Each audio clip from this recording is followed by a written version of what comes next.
Tory party. What exactly will be the fallout? How will the Prime Minister respond? We'll hear from him in just a few moments' time and we'll dissect that all. But also, of course, splits in the Labour Party. A big vote this evening. Could Keir Starmer be about to sack 17 shadow ministers?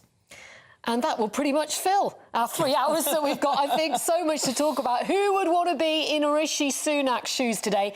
And will Suella Braverman, the former Home Secretary, who would normally be on the front bench, she was 2 weeks ago, where will she be? Will she be sitting on the back benches? Will she be there at all? Join us live. Prime Minister's questions. A dramatic one is about to start. I'll lay money that Suella Braverman will be in the chamber. Oh, yeah, and she'll be as close as she can to behind the Prime Minister. Yeah. And I also noticed that Kemi Badenoch, I bet you she's sitting as far away as she can. Well, she's in Florida, don't forget, doing that's pretty far. Yeah, but when Cleverly makes his statement as the new Home Secretary, that's when I think if she's going to speak, she could... Well, she'll do what Theresa May did. Do you remember? She'll sit on one of the aisle seats and she'll actually, after a while, she'll start nodding very wisely and then looking sad. We're a couple of minutes before PMQ starts. Tom was talking to the up to 17 Labour front benches could be sacked. This is because the SNP has put a motion down demanding support for a ceasefire in Gaza. Starmer won't do that, but Labour's put down its own motion, which is talking about extended humanitarian corridors. So if they vote for the SNP motion, they're sacked. What if they don't vote for Labour's motion? Well, a three-line if they're whip, a front bencher. I was actually sacked when I actually voted against Trident Renewal, which I thought was insane. But it was Labour policy at the time, and I voted against renewing Trident and spending 80 billion. It was a political earthquake when you voted against. Yeah, well, no, I was quietly sacked and nobody noticed, to be perfectly honest. But, you know, that's the way these things go. But look, if a front bench spokesperson votes for the SNP motion, there's no debate, they just get sacked. It's as simple as that. Yeah. If they abstain, that's not... Because a three-line whip doesn't actually allow wriggle room for abstention. However... You mean if they abstain on the Labour motion? Indeed, yeah. Well, I think there's no reason why they wouldn't vote. Who's not going to vote for some sort of humanitarian aid? Because it doesn't say ceasefire, Steve. Exactly, it doesn't. So that people it won't satisfy a lot of people, but on the other hand, it will actually... It's in line with what the party is thinking. And the Labour representatives are not the usual suspects, Stephen. They are across the party. Well, it's not just the Corbynite wing. When you've got somebody like Stephen Timms, then Stephen Timms, one of the most respected members... I was his PPS for years. He was in the cabinet, wasn't he? And he was, you know, one of these sort of sane, sensible, sober people. Nobody could ever call him a headbanger when he's worried about this. But I think the problem... But he has a very large Muslim population in his constituency in East Town. Indeed he has, but I think he's a bit above that sort of psychological advantage. But look, we've talked about this so many times. People want to be seen to be doing something. And so you know and I know that a ceasefire would simply be time out for Hamas. They'd allow them to regroup and regroup. Let's cross live. Because Rishi Sunak is now on his feet and he's going to have a pretty difficult... And he's got Home Secretary James Cleverly next to him. On the other side. And the Deputy Prime Minister Oliver Dowden, a deeply unimpressive figure, sitting on his right. That they want additional certainty on, and noted that changes can be delivered in the future to address those issues. The government has been working already on a new treaty with Rwanda, and we will finalise that in light of today's judgment. And furthermore, if necessary, I am prepared to revisit our domestic legal frameworks. Let me assure the House, my commitment to stopping the boats is unwavering. My right honourable friend, the Home Secretary, will be making an oral statement shortly to the House. Mr. Speaker, this morning I had meetings with ministerial colleagues and others. In addition to my duties in this House, I shall have further such meetings later today. Thank you, Mr. Speaker. When the Prime Minister took office, he promised to lead a government marked by integrity, professionalism and accountability at every level. What is it about the judgment of David Cameron and his relationships with Lex Greenhill, or his lobbying for Chinese state interests, that make the Prime Minister consider him to be a suitable candidate to be the Foreign Secretary? Prime Minister. Well, Mr. Speaker, I'm delighted that the former Prime Minister has rejoined government as Foreign Secretary. He brings unrivalled experience and relationships across the world and will do a fantastic job championing British interests everywhere he goes. Thank you, Mr Speaker. Tackling illegal immigration is a crucial issue for my constituents, many of whom will be extremely disappointed at this morning's judgment from the Supreme Court. Is the Prime Minister able to update the House on what this decision means for the government's plan to tackle illegal immigration? Prime Minister. Well, can I thank my honourable friend for his question? I know he has championed this issue and it matters to his constituents. As I said, the judgment confirms that the principle of removing asylum seekers to a safe third country is lawful. The government has already been working in advance on a new treaty with Rwanda, which we will finalise in light of today's judgment, so to address the challenges that were raised. But let me say this again, if it becomes clear that our domestic legal frameworks or international conventions are still frustrating plans at that point, I am prepared to change our laws and revisit those international relationships. The British people expect us to do whatever it takes to stop the boats, and that is precisely what this government will deliver. I come the leader of the opposition, Keir Starmer. Thank you, Mr Speaker. The Prime Minister obviously thinks so little of his own MPs that he's had to peel David Cameron away from his 7-year exile in a shepherd's hut and make him Foreign Secretary. But a few months ago, the Intelligence and Security Committee said that the now Foreign Secretary's role in a Chinese investment fund may have been, and this is their words, engineered by the Chinese state. I hardly need to remind the Prime Minister of the threat posed by the Chinese Communist Party or the intimidation against members of this House. So when will he instruct the Foreign Secretary to give full public disclosure of his work for Chinese interests? Mr Speaker, as I said, I'm delighted that the former Prime Minister has rejoined government as Foreign Secretary. As an individual with unrivalled experience, he will help Britain navigate an uncertain world in challenging times. Of course, like every other government minister, he will go through the normal process with the independent advisor. But the government's position on China is clear. China represents an epoch-defining challenge. That's why we have taken strong and robust steps to protect ourselves against the risk that it poses. But we'll take no lessons, Mr Speaker, from the Labour Party on protecting our national security. They've taken almost £700,000 from an alleged Chinese agent.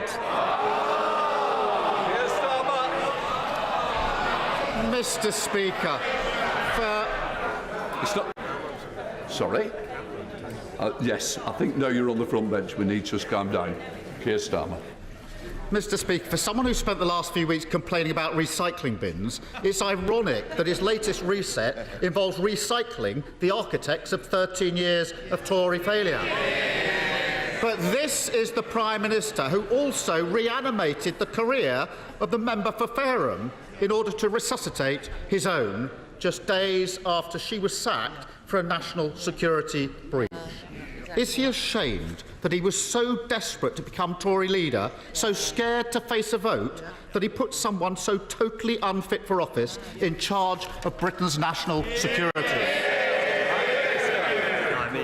Mr Speaker, he mentions 13 years. We remember what happened at the beginning of that 13 years. It was this party that restored this country's financial security after the Labour Party left no money behind, Mr Speaker. And it is a bit rich to take lectures on security from a man who wanted to make the former member for Islington North Prime Minister of our country. The member for Islington North isn't even a Labour MP anymore. A changed party and strong leadership.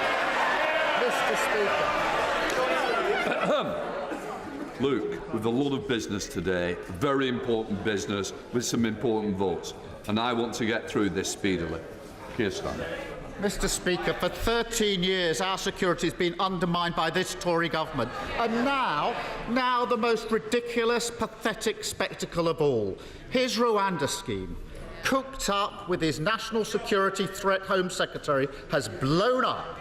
He was told over and over again that this would happen, that it wouldn't work, and it was just the latest Tory gimmick. But he bet everything on it, and now he's totally exposed. The central pillar of his government has crumbled beneath him. Does he want to apologise to the country for wasting £140 million of taxpayer cash and wasting his entire time in office?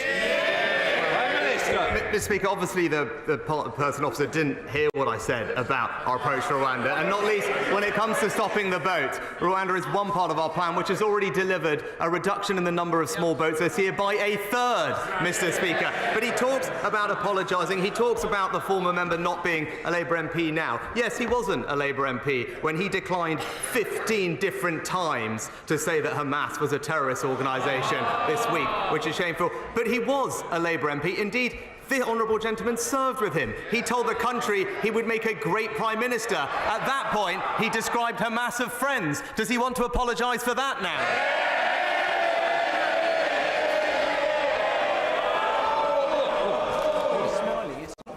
Are we serious? No. Because I'm going to tell it. Oh, I wouldn't challenge. Because I've got to say, our constituents are watching this. They're very, very concerned about the affairs of today. They're very concerned about the votes later. A lot of members wish to speak. Those who don't want that to happen, please, go outside, go and have a conversation there. You want to bawl and shout, do it elsewhere. But it won't be happening in here today. Keir Starmer. Mr. Speaker, I'm so glad he agrees this is a changed Labour Party.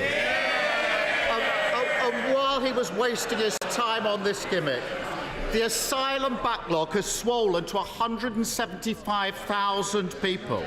Taxpayers are paying £8 million a day on hotel bills, and 615 people arrived by small boat last Sunday alone. Plan A has failed. And after this session, whether he likes it or not, he'll have to go back to his office, back to the drawing board, and start from scratch. Yeah. Can he assure the British public that he will drop what his former Home Secretary calls his magical thinking and start treating small boat crossings with the seriousness that they deserve? Mr. Speaker, he talks about a changed Labour Party. Perhaps we'll see that this evening. He can't even make his party do the right thing when it comes to standing by Israel in the vote later today. He talks about taking small boats crossing seriously. He's opposed every single measure that we have taken, Mr. Speaker. Again, let me update him on what we've done this year. The number of illegal Albania arrivals down by 90%. 20,000 people returned this year. The number of crossings down by a third. He mentioned hotels, closing 50 of them, money being saved for taxpayers, all, by the way, opposed by the party opposite. What is the honourable gentleman's plan? Yes, there we have it, a cosy deal with the EU, which would see the UK accept 100,000 illegal migrants. He doesn't want to stop the boats, he wants to welcome more of them. Mr. Speaker, it's very straightforward. He promised that he would stop the boats this year. Yeah. This year. Today is the 15th of November. He's wasted all of his time on a gimmick, and now he's absolutely nowhere. Will he level with the British public and finally admit he's failed to deliver on his promise? Mr. Speaker, this government has done more to tackle illegal migration than any in the past. And again, let's just review, Mr. Speaker. He's been on the wrong side of this issue his entire career. This is a man who described all immigration law as racist. He said it was a mistake to control immigration, and he has never once in this place voted for stricter asylum rules. It's clear, Mr. Speaker, while he might want to listen to the open border activists, I'm siding with the British people. I would have thought if he was confident about his promise, he would have given an answer saying he stands by it and will deliver by the end of the year. Yeah. But the absence of that answer is absolutely amazing in the circumstances. He's had 3 reshuffles, a forgotten conference speech, an empty King speech. Yeah. He even found time to fanboy Elon Musk. But not one of them has made the slightest difference to the lives of working people. If we had £1 for every time we had a reset, the cost of living crisis would be over long ago. Now, he likes to think of himself as the man from Silicon Valley, the tech-savvy Californian, the country's first AIPM. And yet his big idea is to keep turning his government on and off and hope at the wall and hope that we'll see signs of life.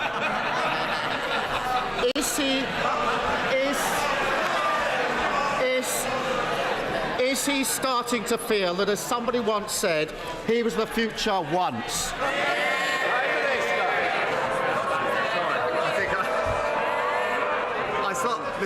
I slightly missed the end of that, but I've got to say, I was glad to hear finally that the honourable gentleman did bring up the cost of living, because on that he is right. That is the #1 challenge facing countries up and down the family. And today, again, he mentioned it, but what he failed to recognise, and he talked about delivering on promises, today was a day that we delivered on the most important pledge I make, to halve inflation, Mr. Speaker. Delivering on a commitment, easing the burden for families up and down the country. What we would see from the party opposite is everything would jeopardise that progress, borrowing £28 billion a year, undermining our energy security, giving in to inflation-busting pay rises to his union backers. That's not a sensible plan, Mr. Speaker. It would push up mortgage rates, push up inflation, harm working families. All the while, we're going to continue delivering for the country. And now for something completely different, question 4. We are. Prime Minister. Oh, Mr. Speaker, I'm sure my honourable friend will be delighted that the West Midlands now tops regional rankings for foreign direct investment. The government is also significantly investing in the region, including hundreds of millions of pounds for Levelling Up Fund and Towns Fund investments, and introducing a new pilot scheme to help businesses in the region become more energy efficient. Sir Michael. Well, can I thank my right honourable friend for that encouraging answer? And on behalf of my constituents in Lichfield, may I thank him for having the guts to actually stop HS2. But can I ask that the area within my constituency in the north, where construction is still going on, that this happens swiftly, and that those areas which are not going to have HS2, compensation is also made swiftly to those people who are expecting it. Well, can I thank my honourable friend for his question, but also for his consistent campaigning on this issue, and I recall his last question at Prime Minister's Questions on this very topic. I'd like to reassure him that we are committed to fair treatment for people affected by the changes, whilst also protecting taxpayers appropriately. Wherever property has been acquired for HS2, property owners have been fully compensated, and any outstanding cases will be settled. We are developing a programme to sell the surplus land on HS2 Phase 2 and ensure that it delivers value for money, does not disrupt local property markets, and I'll ensure that the Rail Minister talks and meets with him swiftly on behalf of his constituents. SNP Leader Stephen Flynn. Mr. Speaker, in 2010, the then Prime Minister and now Foreign Secretary David Cameron said that people in Gaza are living under constant attacks and pressure in an open-air prison. Does the current Prime Minister not agree that if there is not an immediate ceasefire, then all of us in this chamber will be watching on as that open-air prison is turned into a graveyard? Prime Minister. Mr. Speaker, no one can deny the suffering that the people in Gaza are undergoing at the moment. I spoke about this on Monday, and I spoke about it consistently with Mahmoud Abbas, the President of the Palestinian Authority, which is why we're doing everything we can to get aid into the region, and we have repeatedly and consistently called for humanitarian pauses to get aid in and to get hostages and those that need to get out, foreign nationals, as quickly as possible, and will continue, as the Foreign Secretary will do, to make sure that that happens. Stephen Flynn. Mr. Speaker, how much worse does it need to get? 4,609 children are already dead in Gaza. Babies in the neonatal intensive care unit are dying because they don't have access to oxygen. For members across the House, this is a question of values, and it is a question of conscience. So does the Prime Minister not agree that should there be a vote on an immediate ceasefire, that members across the House should be afforded a free vote? Prime Minister. Well, Mr. Speaker, our position as a government is clear on this. It's right that Israel is able to defend itself, and that principle is one which we support. It has suffered an appalling terrorist attack. Hamas is a terrorist organisation, and it is not just Israel's right but duty to protect its citizens. At the same time, we have consistently at the United Nations and bilaterally with all our partners called for humanitarian pauses to ensure that more aid can get in, hostages and nationals can get out. That's the right thing to do. We will continue to do everything we can to alleviate the suffering that the Palestinian people are undergoing, and I'm confident that our efforts are already making a big difference on the ground. Thank you, Mr. Speaker. Kirklees Council have closed Dewsbury Sports Centre, delivered just 14% of educational healthcare plans with a 20-week target, are unable to deliver a 5-year land supply, just 3 of its many failings, and now they want to introduce extortionate car parking charges, punishing hard-working families and destroying the high street in our towns and villages. Would my right honourable friend agree with me that Labour-run Kirklees Council is no longer fit for purpose? Mr. Speaker, I share my honourable friend's disappointment with the Labour-run council in Kirklees. Just this week, we saw, I believe, a Labour councillor suspended for anti-Semitism. As he said, they've also closed the Dewsbury Sports Centre and are proposing to increase car parking charges, punishing local businesses and shoppers in the run-up to Christmas. The council is clearly no longer fit for purpose, and local residents deserve better. Speaker, last week, members from across the House heard testimony from a young Israeli man who lost both of his peace campaigning parents in the October the 7th attack. This morning, we heard from Palestinians who have lost generations of families in the south of Gaza because of the military attacks there. This is a question of humanity and morality. Hear, hear. The Prime Minister has an opportunity to lead the calls for peace or endorse death, violence and destruction. Which will he choose? Hear, hear. Mr. Speaker, I think that's an extremely naive and simplistic way to look at it. What he failed to mention in his question was the fact that a prescribed terrorist organisation perpetrated an awful attack on over 1,000 individuals, and Israel has every right to defend itself in those circumstances, and people, their country, would expect nothing less for them to provide security for their citizens. Now, of course, alongside that, they must abide by international law, and we will do everything we can, as I have said, to make sure that aid flows in and provides alleviation to the suffering that the people in Gaza are seeing. Kevin Foster. Thank you, Mr. Speaker. Proposals for a new rail station at Edginswell have been looked forward to for a decade, but a final funding gap exists. Will some of the funds released by the decision to scrap further phases of HS2 be used to resolve this? Prime Minister. I can assure my honourable friend that our decision on HS2 means every region of the country will now receive more transport investment than it would have done before, including the South West. I'm pleased that funding is happening to protect the vital rail link between Exeter and Plymouth. There'll be a £2.8 billion road resurfacing fund, and his constituents in the South West will continue to benefit from the £2 bus fare until the end of next year. I know that we have previously provided almost £8 million to progress the station that he mentions, and I'll reassure him that the Rail Minister will have heard his representations and continue to update him on the progress that they're making. Dixman. Thank you, Mr. Speaker. David Cameron was the well-paid public face of Lex Greensill.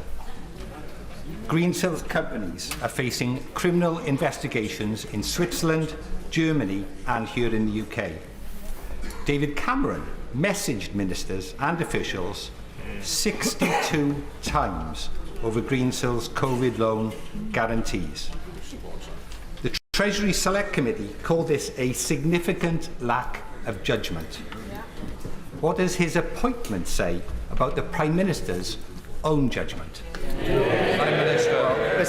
Mr. Speaker, as the honourable gentleman knows, the government commissioned Nigel Boardman to review all those issues and strengthen the system following those recommendations. But I'm very confident, Mr. Speaker, that this nation will be well represented by the former Prime Minister abroad. He's a Prime Minister with unrivalled experience of foreign affairs, will help Britain navigate an uncertain world in challenging times. And in contrast, the party opposite would offer to the country a shadow foreign secretary who backed his predecessor to be leader, was paid to appear on Russian television, and even voted against Trident. Does that sound like a man who should represent Britain? Thank you, Mr. Speaker. The inflation numbers this morning were very welcome, but the tax burden continues to bite. So will the Prime Minister agree in principle with me that the concept of higher rate tax was never meant to drag in police sergeants, band-aid nurses, teachers with additional responsibilities and others, and that a priority for his Treasury ministers should be to return fairness to the tax thresholds. Prime Minister. Well, Mr. Speaker, I agree with the honourable gentleman, and I'm pleased that the vast majority of people will continue not to pay the higher rate. I share his ambition to cut taxes for working people. Right now, inflation is falling, and we're sticking to our plan, which is delivering a halving of it this year, because that is the most effective tax cut that we could have delivered for the British people this year, rather than making it worse, as the party opposite would, borrowing money in the way that would be irresponsible and just drive up inflation and interest rates. But I want to reassure him that I absolutely share his ambition to cut taxes for working people, and as we stabilise the economy, that's something that both the Chancellor and I are keen to deliver. JB. Mr. Speaker, my son loves football, and I understand the Prime Minister is a big Southampton supporter. So after his latest cabinet reshuffle, I wonder if he can tell me, since 2010, have we seen more Southampton managers being sacked, or have we seen more housing ministers come and go? The answer might help to explain why the government is failing so miserably in new home ownership. Prime Minister. Mr. Speaker, I'm pleased. I'm pleased that in the last figures that we saw, we had actually a record number of first-time buyers, Mr. Speaker, and we're delivering 1 million homes over this Parliament, as we said, whilst the party opposite blocked our plans to unlock 100,000 homes at the same time. And when it comes to Southampton, I'm also pleased that we're on, I think, almost a 7 or 8 game unbeaten run. If a two-state solution is to have a chance, Hamas must be defeated, but also there will have to first be a more enlightened policy of administration in the occupied West Bank, mustn't there? Oh, Mr. Speaker, I thank my honourable friend for his question. The UK's long-standing position on the Middle East peace process is very clear. We support a negotiated settlement leading to a safe and secure Israel alongside a viable and sovereign Palestinian state in Gaza and the West Bank. I spoke about this on Monday. Both Israelis and Palestinians have a right to live in peace and security. The longer-term governance of Gaza and security needs to be looked at in the round. It's something that I've discussed repeatedly with President Abbas. We agree with the United States that Gaza should ultimately be under the control of the Palestinian Authority, and we will continue to support President Abbas and his people to get to that outcome. Mr. Speaker, a new generation of drugs, or can be Simkevi and Kaftrio, is absolutely transforming the lives of patients with cystic fibrosis. So people who would have been waiting for double lung transplants now living happy, healthy lives. But NICE is now saying we can't afford them. So will the Prime Minister and his new Health Secretary get round the table with NICE and with the drugs company to make sure that children being born with cystic fibrosis today get those life-saving drugs in the same way that children currently living with CF are getting them? Prime Minister. I thank the honourable lady for raising an important issue. I'll of course ask the Health Secretary to look into it. I shall understand that NICE operates independently from government, but if there's a conversation that can be had, I'll ensure that it takes place. David Davis. The events of the last 6 weeks, can the Prime Minister tell the House why the government has not proscribed the Islamic Revolutionary Guard Corps? Prime Minister.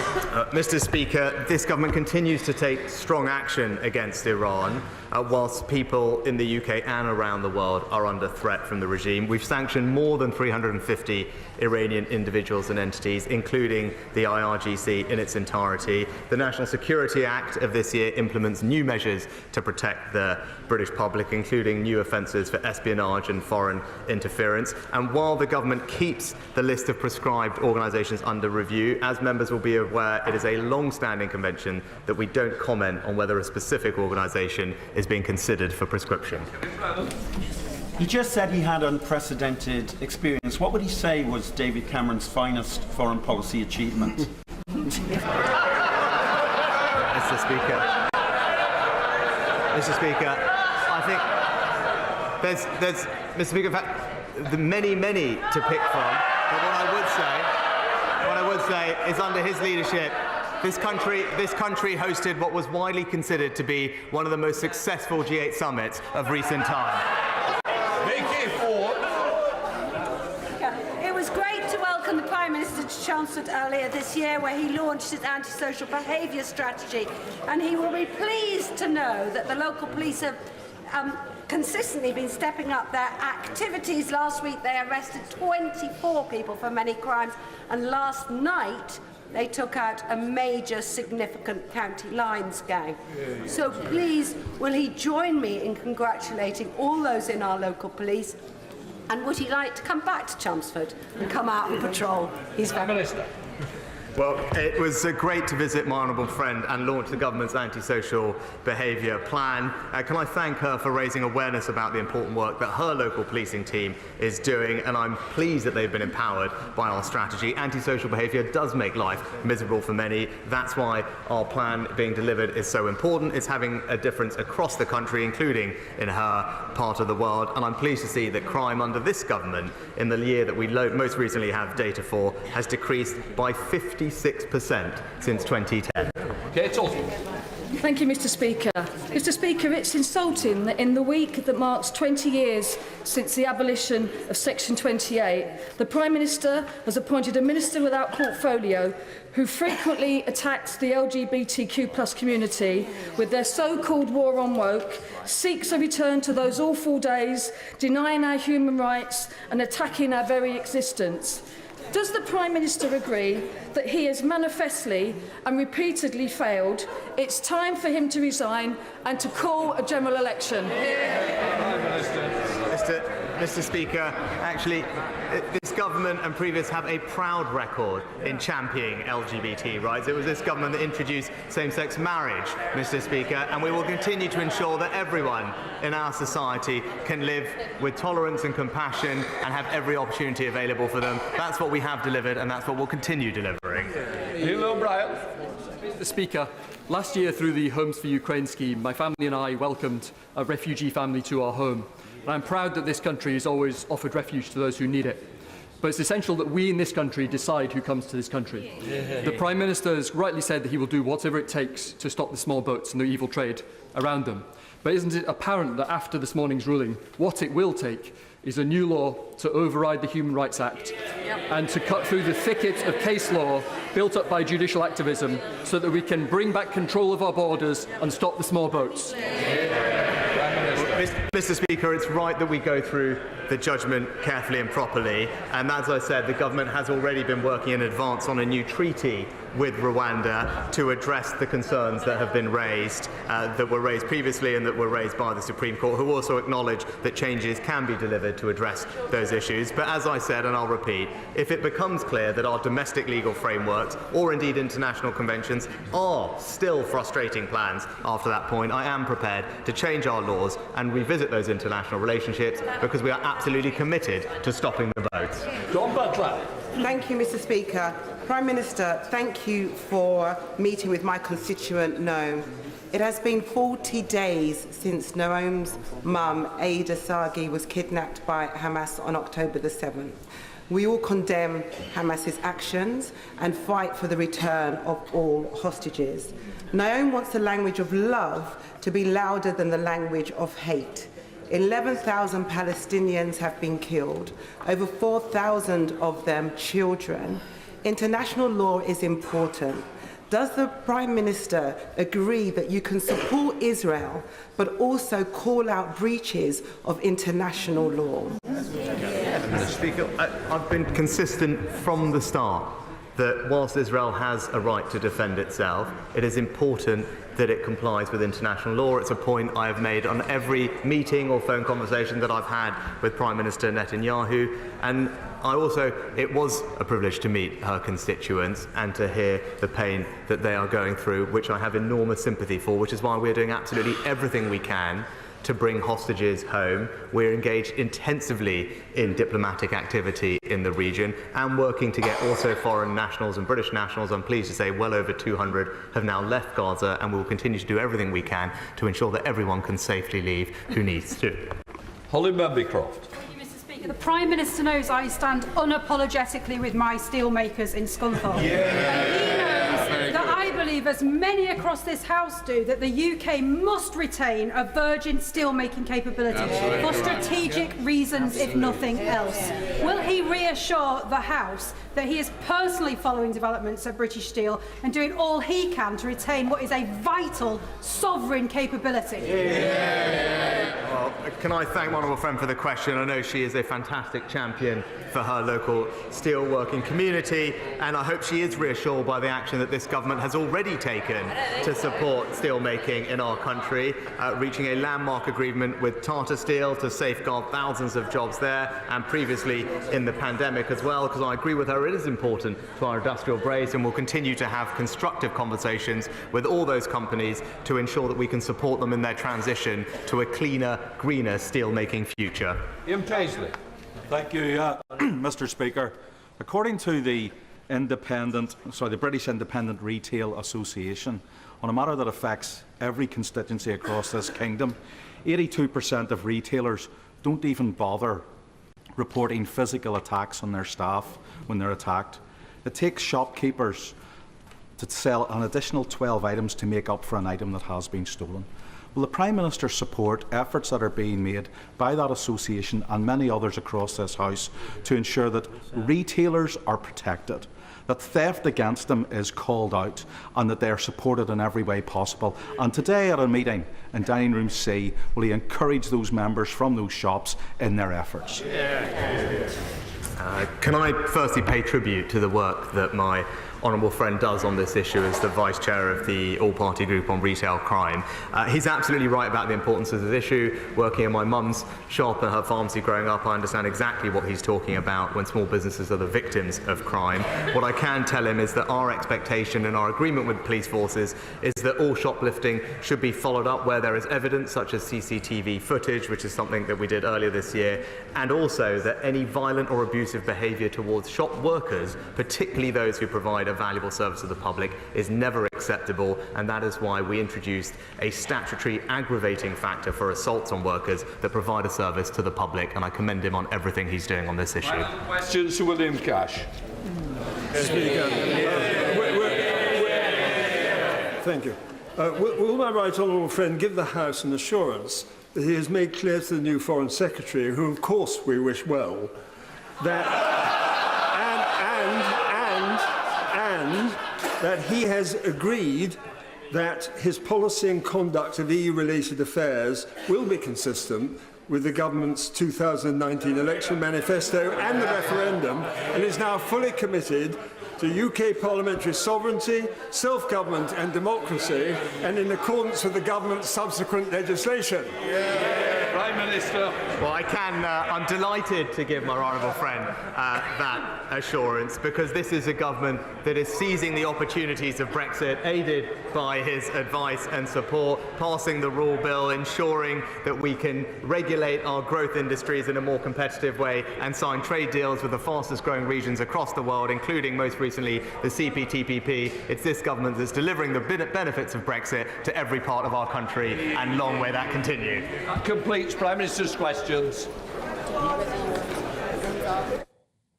Well, there we have it. The Prime Minister concluding Prime Minister's questions there on a dramatic day. Lots of barbs from the Leader of the Opposition, not least, of course, on the Rwanda ruling, but also on the appointment of David Cameron as Foreign Secretary. For his part, the Prime Minister opened this session of Prime Minister's questions saying that he is working to finalise a new treaty with Rwanda, saying if necessary, he is also prepared to revisit domestic legal frameworks to make Rwanda work. Sir Keir Starmer, the Labour leader, was very damning about the now failed Rwanda plan. Let's head back to hear from the Home Secretary, James Cleverly. Mr. Speaker, I thank you. And with permission, I would like to make a statement about the government's plan for ending illegal migration. The Supreme Court has today upheld the judgment of the Court of Appeal, meaning that we cannot yet lawfully remove people to Rwanda. The important thing to note is that the judgment of the court today was made on the basis of facts from 15 months ago. The government, of course, fully respects the Supreme Court, but its judgment does not weaken our resolve to deter people from making these illegal, dangerous and unnecessary journeys. This is a lengthy judgment which we now need to digest and reflect upon. We take our obligations to the courts very seriously, which is why we have already taken action to address a number of the points raised by the lower courts. It is only through breaking the business model of illegal people traffickers that we can fully take control of our borders and save lives at sea. This is why the PM backed our deal with Rwanda, passed legislation to deliver it, and said last December that other countries would follow our lead. And what we have now seen is other countries are indeed now also exploring third country models for illegal migration, including Austria, Germany, Denmark and Italy in their deal with Albania. A new and innovative model for processing asylum claims. Nothing in the Supreme Court judgment today dims our commitment. The Supreme Court has said that there are issues with Rwanda's asylum system which could create the possibility of someone being returned to a country where they could face persecution. I am struck by the court's remarks about the risk of refoulement. The structural, and I quote, "The structural changes and capacity building needed to eliminate that risk may be delivered in the future, but they were not shown to be in place at the time when the lawfulness of this policy had been considered in these proceedings," making reference to the earlier proceedings. We have a plan to provide exactly that certainty. We anticipate that this we anticipated this judgment as a possible result, and for the last few months have been working on a plan to provide the certainty that the court demands. We have been working with Rwanda to build capacity and amend agreements with Rwanda to make clear that those sent there cannot be sent to another country than the UK. Our intention is to uphold our agreement, to upgrade our agreement to a treaty as soon as possible. That will make it absolutely clear to our courts and to Strasbourg that the risks laid out by the court today have been responded to, will be consistent with international law and ensure that Parliament is able to scrutinise it. The Prime Minister has said that if our domestic legal framework frustrates our plans, he is prepared to change our laws. But I will inform the House we are not going to put forward proposals simply to manufacture an unnecessary row for political gain. We have a plan to deliver the Rwanda deal. They're not listening, Mr. Speaker, so they might want to listen to this. We have a plan to deliver the Rwanda deal, and we will do whatever it takes to stop the boats. Mr. Speaker, illegal immigration is a huge global challenge, and that challenge is growing.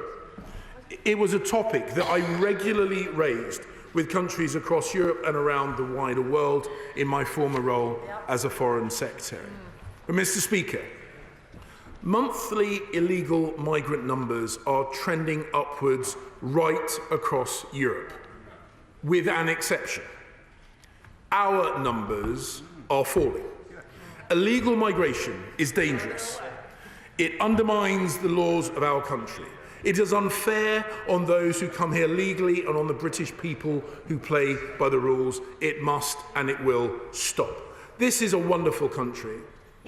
And I recognise that because I have had a chance to see it as others see it from overseas. And inevitably, people aspire to come here. But more people coming here illegally is not fair for those struggling to get GP appointments, those trying to get housing or access to schools, or those people who are living near asylum hotels. The impacts are felt on some of the poorest in our society, and we have a duty to address their concerns. While the Conservative government has taken action to protect our country, the Labour Party has voted time and time again not to protect our borders, over 80 times. Rwanda is ready and willing to help. The UNHCR operates its own refugee scheme in Rwanda, and Rwanda is ready to receive thousands of people, process their claims, give them excellent care, and then support them to integrate into Rwanda. This is an African country full of potential and promise. We have a future-focused and mutually beneficial partnership with them, and we plan to deliver. The Rwanda plan has only ever been one tool in our toolbox. We have a plan to drive down numbers, and our plan is working. Before the Prime Minister launched the 10-point plan in December, the number of people entering the UK illegally in small boats had more than quadrupled. While illegal migration in the rest of Europe continues to rise, crossings to the UK are now down by a third. Mr. Speaker, we are tackling illegal migration at every stage in the journey of a would-be illegal migrant. Our plan is working. Last year, the Prime Minister agreed the largest ever small boats deal with France. We have expanded our joint intelligence cell to deepen intelligence sharing and dismantle the criminal gangs. Cutting-edge surveillance technology is in play, and we have beefed up security infrastructure such as CCTV at key border crossings across the Channel. We have ensured that more French officials and officers patrol French beaches, and they are working closely with UK staff. And so far, in 2023, nearly 22,000 crossing attempts have been prevented because of the close coordination between British and French officials. That means less money that the British taxpayers have to spend on hotels, less profits for the criminal gangs, and fewer people to process. It sends a clear message to the gangs and those who want to cross that we will stop them. As Foreign Secretary, I work closely with my Right Honourable friend, the Immigration Minister, to agree a new deal with Albania, with better data sharing, closer operational working and financial support. And in response to the work that he and I did, the number of Albanian small boat arrivals has fallen by 90%. 90% so far during 2023, and we have returned over 4,600 people in just 10 months. We also want to make sure it's harder to get into one of those boats in the first place, including reducing the supply of boats. We are targeting the movement of these goods, such as dinghies, such as engines, that are used to facilitate the crossing in order to undermine a key component of the smugglers' business model. And those who do make it through will not be able to stay. We have expedited returns agreements with countries including France, Albania, Turkey and Italy. We have increased the number of illegal working raids by almost 70%. We have cut the asylum legacy backlog by over 59,000 cases. We have freed up hundreds of hotel beds with the use of alternative sites. We have announced the closure of the first 50 asylum hotels, and we have passed the Illegal Migration Act, the most ambitious immigration legislation in decades, which makes clear that the only route to asylum in the UK is via one of the safe and legal routes we have put in place. Anyone who comes to the UK illegally will not be able to stay. They will be removed either to their home country if it is safe, or to a third country if it is not. Mr. Speaker, I can assure you that our commitment to ending illegal migration is unwavering. We are a positive outlier in Europe. Our efforts are working. Small boat crossings are down. Our decision-making is faster. We are removing those with no right to be here and taking action against those who are working illegally. We have done deals with multiple countries and will continue to do so. So, Mr. Speaker, in conclusion, arrivals down, decisions faster, returns up, We are getting on with the job, and we will do whatever it takes to deliver on our commitment to stop the boats, and I commend this statement to the House. Shadow Secretary. Yvette Cooper. Thank you, Mr. Speaker. I welcome the new Home Secretary to his post. He is the 8th Conservative Home Secretary in 8 years, and what a mess he has inherited. The court conclusions today are damning. It exposes the complete failure of the Prime Minister's flagship Rwanda policy, exposes a complete failure of the Prime Minister's judgment in making it the central part of his policy, and the complete failure of Conservatives to get the most basic grip of their boats and asylum chaos. No serious plan on the dangerous boat crossings that are undermining our border security and putting lives at risk that all of us want to see end. No serious plan to sort out the chaos in the asylum system, people in costly asylum hotels because of the soaring backlog that should be ended, and the readiness to spend over £140 million of taxpayers' money on this plan, money we can't get back now that this policy has totally failed. And it adds to the disastrous judgment of the Prime Minister not just appointing and backing the previous Home Secretary, who was unfit for the job. Now, I don't agree with pretty much anything his predecessor as Home Secretary ever said, but she was right on this message to the Prime Minister. She said, if we lose in the Supreme Court, you will have wasted a year and an Act of Parliament only to arrive back at square one. Your magical thinking has meant you have failed to prepare any sort of credible plan B. Wasting time, wasting money and letting the country down. That is the Conservatives' record. Now, the court outlines the catalogue of problems with the policy, but ministers knew all about them. When it was first announced 18 months ago, I raised in this House the problems with the Israel-Rwanda deal.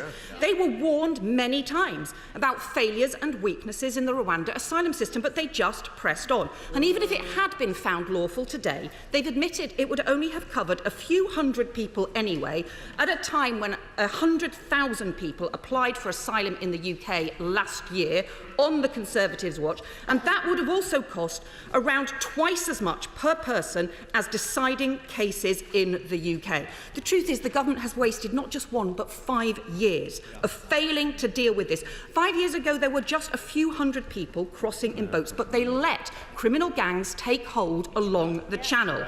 They let asylum decisions collapse, so the backlog soared, and there are now 20% more people in asylum hotels than there were when the Prime Minister promised to end them. So will he now tell us how much in total has the government spent on this failed Rwanda plan so far?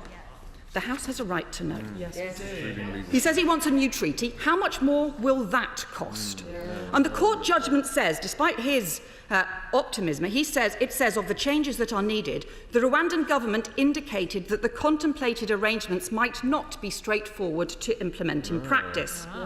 And the court says the provision of resources does not mean that the problems we have described can be resolved in the short term. So again, more of the magical thinking. And what does this mean for the Prime Minister's flagship legislation? Because he boasted about passing it only yesterday, but the government hasn't actually commenced the central clauses of the law, because without Rwanda, and frankly even with Rwanda, the policy doesn't work and will just lead to an endless, ever-increasing permanent backlog. So can he confirm now he won't in fact be implementing the central tenets of that law this year? And can he confirm that this means the Prime Minister's pledges to introduce the new law, to stop the boats and to also to end hotel use will all be broken this year? And why will he not put that money into a proper plan to tackle the boats? I don't believe the new Home Secretary ever believed in the Rwanda plan. He distanced himself from it and his predecessor's language on it. He may even, on occasion, have privately called it batshit. But he and I agree. We need action to stop boat crossings that are undermining border security and putting lives at risk. We need a properly controlled and managed system for asylum and refugees. So let's concentrate on the things that can work. We support the work with France along the northern coast. We want it to go further. We support the work with Albania, with other countries across Europe to tackle the gangs, but it is frankly far, far too weak. We need a proper, comprehensive, massively scaled-up plan to go after the criminal gangs and a proper system to clear the backlog, to have a proper returns unit in place so we can end hotel use. And instead of that cost going up from £6 million to £8 million a day on his watch, let us end hotel use and save the taxpayer £2 billion. That should be common ground. So I could suggest to him that he stops wasting taxpayers' money on more failing schemes, that he ditches the magical thinking and the culture wars of his predecessors, and that he ditches the gimmicks and finally gets a grip. Home Secretary. Mr. Speaker, I think one of the dangers of writing a critique of government policy before you've read the facts laid out in the statement is the statement makes the critique obsolete. She talks about hotel usage, which I might remind the House is coming down. She talks about small boat arrivals in the UK, which I will remind the House are coming down. She talks about closer working relationships with our European partners, which I will remind the House we are already doing. I've written here in response to the various questions, does she have a plan? Does Labour have a plan? And Mr. Speaker, if the benches opposite could curb their enthusiasm and listen to what I was about to say next, I was going to concede that it's clear they do have a plan. And their plan, their great idea, is to do what the government is already doing. Mr. Speaker, which is why we are bucking the European trend when other countries are seeing 30, 40, 50, 60, 70, 100% increases in their illegal arrivals. We are seeing a third reduction in ours, bucking the trend. We have always said, Rwanda and the deterrent effect of the Rwanda plan is an important tool in our toolbox. We have never claimed it was the only tool in our toolbox. We have pursued, and when I say we, I of course mean my right honourable friend, the Immigration Minister, with me watching him from King Charles Street, but the collective we is appropriate here. We have always pursued a range of options, and as I set out in my statement, those activities are having an effect. And Mr. Speaker, my final point, the mask has slipped. The mask has slipped because the glee that I detect on the other benches for this temporary setback on the delivery of this plan displays what we on our side of the House know to be true. They don't want migration control to work. They don't want to take control of their own borders. They would rather delegate it to anybody else. Just sorry. I want to hear the Home Secretary. I don't need the front bench. You may pull your face. The bottom line is I want to hear it quietly because our people also at home, our constituents wants to hear it. When you're chunnering so loud, they cannot. Home Secretary. Indeed. In which case, Theresa May. Thank you, Mr. Speaker. Can I first of all welcome... Well, I think one of the main takeaways from that statement from the Home Secretary, the new Home Secretary, James Cleverly, is that the government has not given up on the Rwanda plan. Let's hear from former Prime Minister Theresa May. That the judgment that the Supreme Court made today was not contingent on the ECHR. Indeed, the fundamental judgment was made regardless of the ECHR. Mr. Speaker, I pay tribute to my right honourable friend and predecessor. She was a fantastic and long-served Home Secretary. I intend to try and compete with her on both of those metrics. But she makes an incredibly important point. We look very closely at the judgment. The judgment draws our attention to work that we can do, working with our partners in Rwanda, to address the court's concerns about people being returned to unsafe countries. That is where we will address our focus, because that will be the pathway to ensuring that Rwanda... No. Well, as the Home Secretary was saying there, emphasising that point that he believes the Rwanda scheme can be delivered without withdrawing from the ECHR. Let's go over some of the key points that James Cleverly was setting out there, not least that the United Kingdom appears to be bucking the trend when it comes to illegal migration, 33% down in the UK, when other European countries are seeing between 1/3 and 100% rises this year in illegal migration. But crucially, the Home Secretary says that the Supreme Court judgment was made on the basis of fact from 15 months ago. He believes that a new treaty with Rwanda could undo that decision, could work to address the concerns of what he described was a temporary setback. Let's speak to GB News Home and Security editor Mark White. Mark, good afternoon. The government still wants to push ahead with its Rwanda plan, then? It does, and I think the upshot of what James Cleverly was saying there is that we are going to still have this issue being litigated in the courts for months to come, because although he may well be right that they have addressed a lot of these problems with Rwanda in the months since that original evidence was put before the court system, it's going to have to be fought again, and the government is going to have to prove all over again that actually Rwanda is a safe place to send these asylum seekers to. And that's probably going to mean that it'll go to the High Court, to the Court of Appeal, and then potentially up to the Supreme Court again if it has to go through that whole process.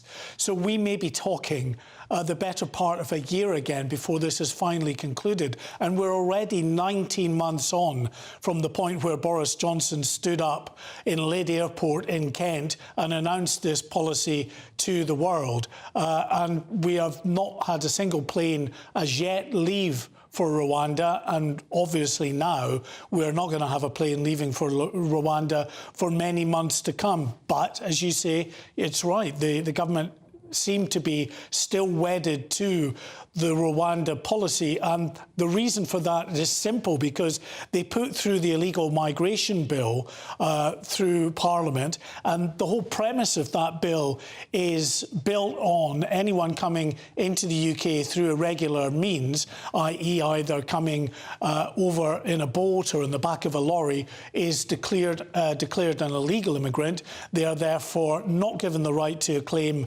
asylum. They're either then returned to their own country if it's safe to do that, or if it's not safe to do that, you have to return them to a safe third country. That safe third country, at the moment at least, is Rwanda, is the only one that they have. It's the only show in town as far as the government is concerned, seemingly going forward as well. It's interesting because the Prime Minister, when he stood to be Conservative Party leader over a year ago, said that he'd be looking to other countries to sign these deals with. Of course, he hasn't been able to find one if he has been looking. But it is interesting that the Home Secretary said that he anticipated this outcome and has been working with Rwanda in recent months to upgrade the existing agreement that the United Kingdom has with Rwanda to one of treaty-level stature. Now, what would that actually mean in practice? Why does the government want to upgrade this agreement?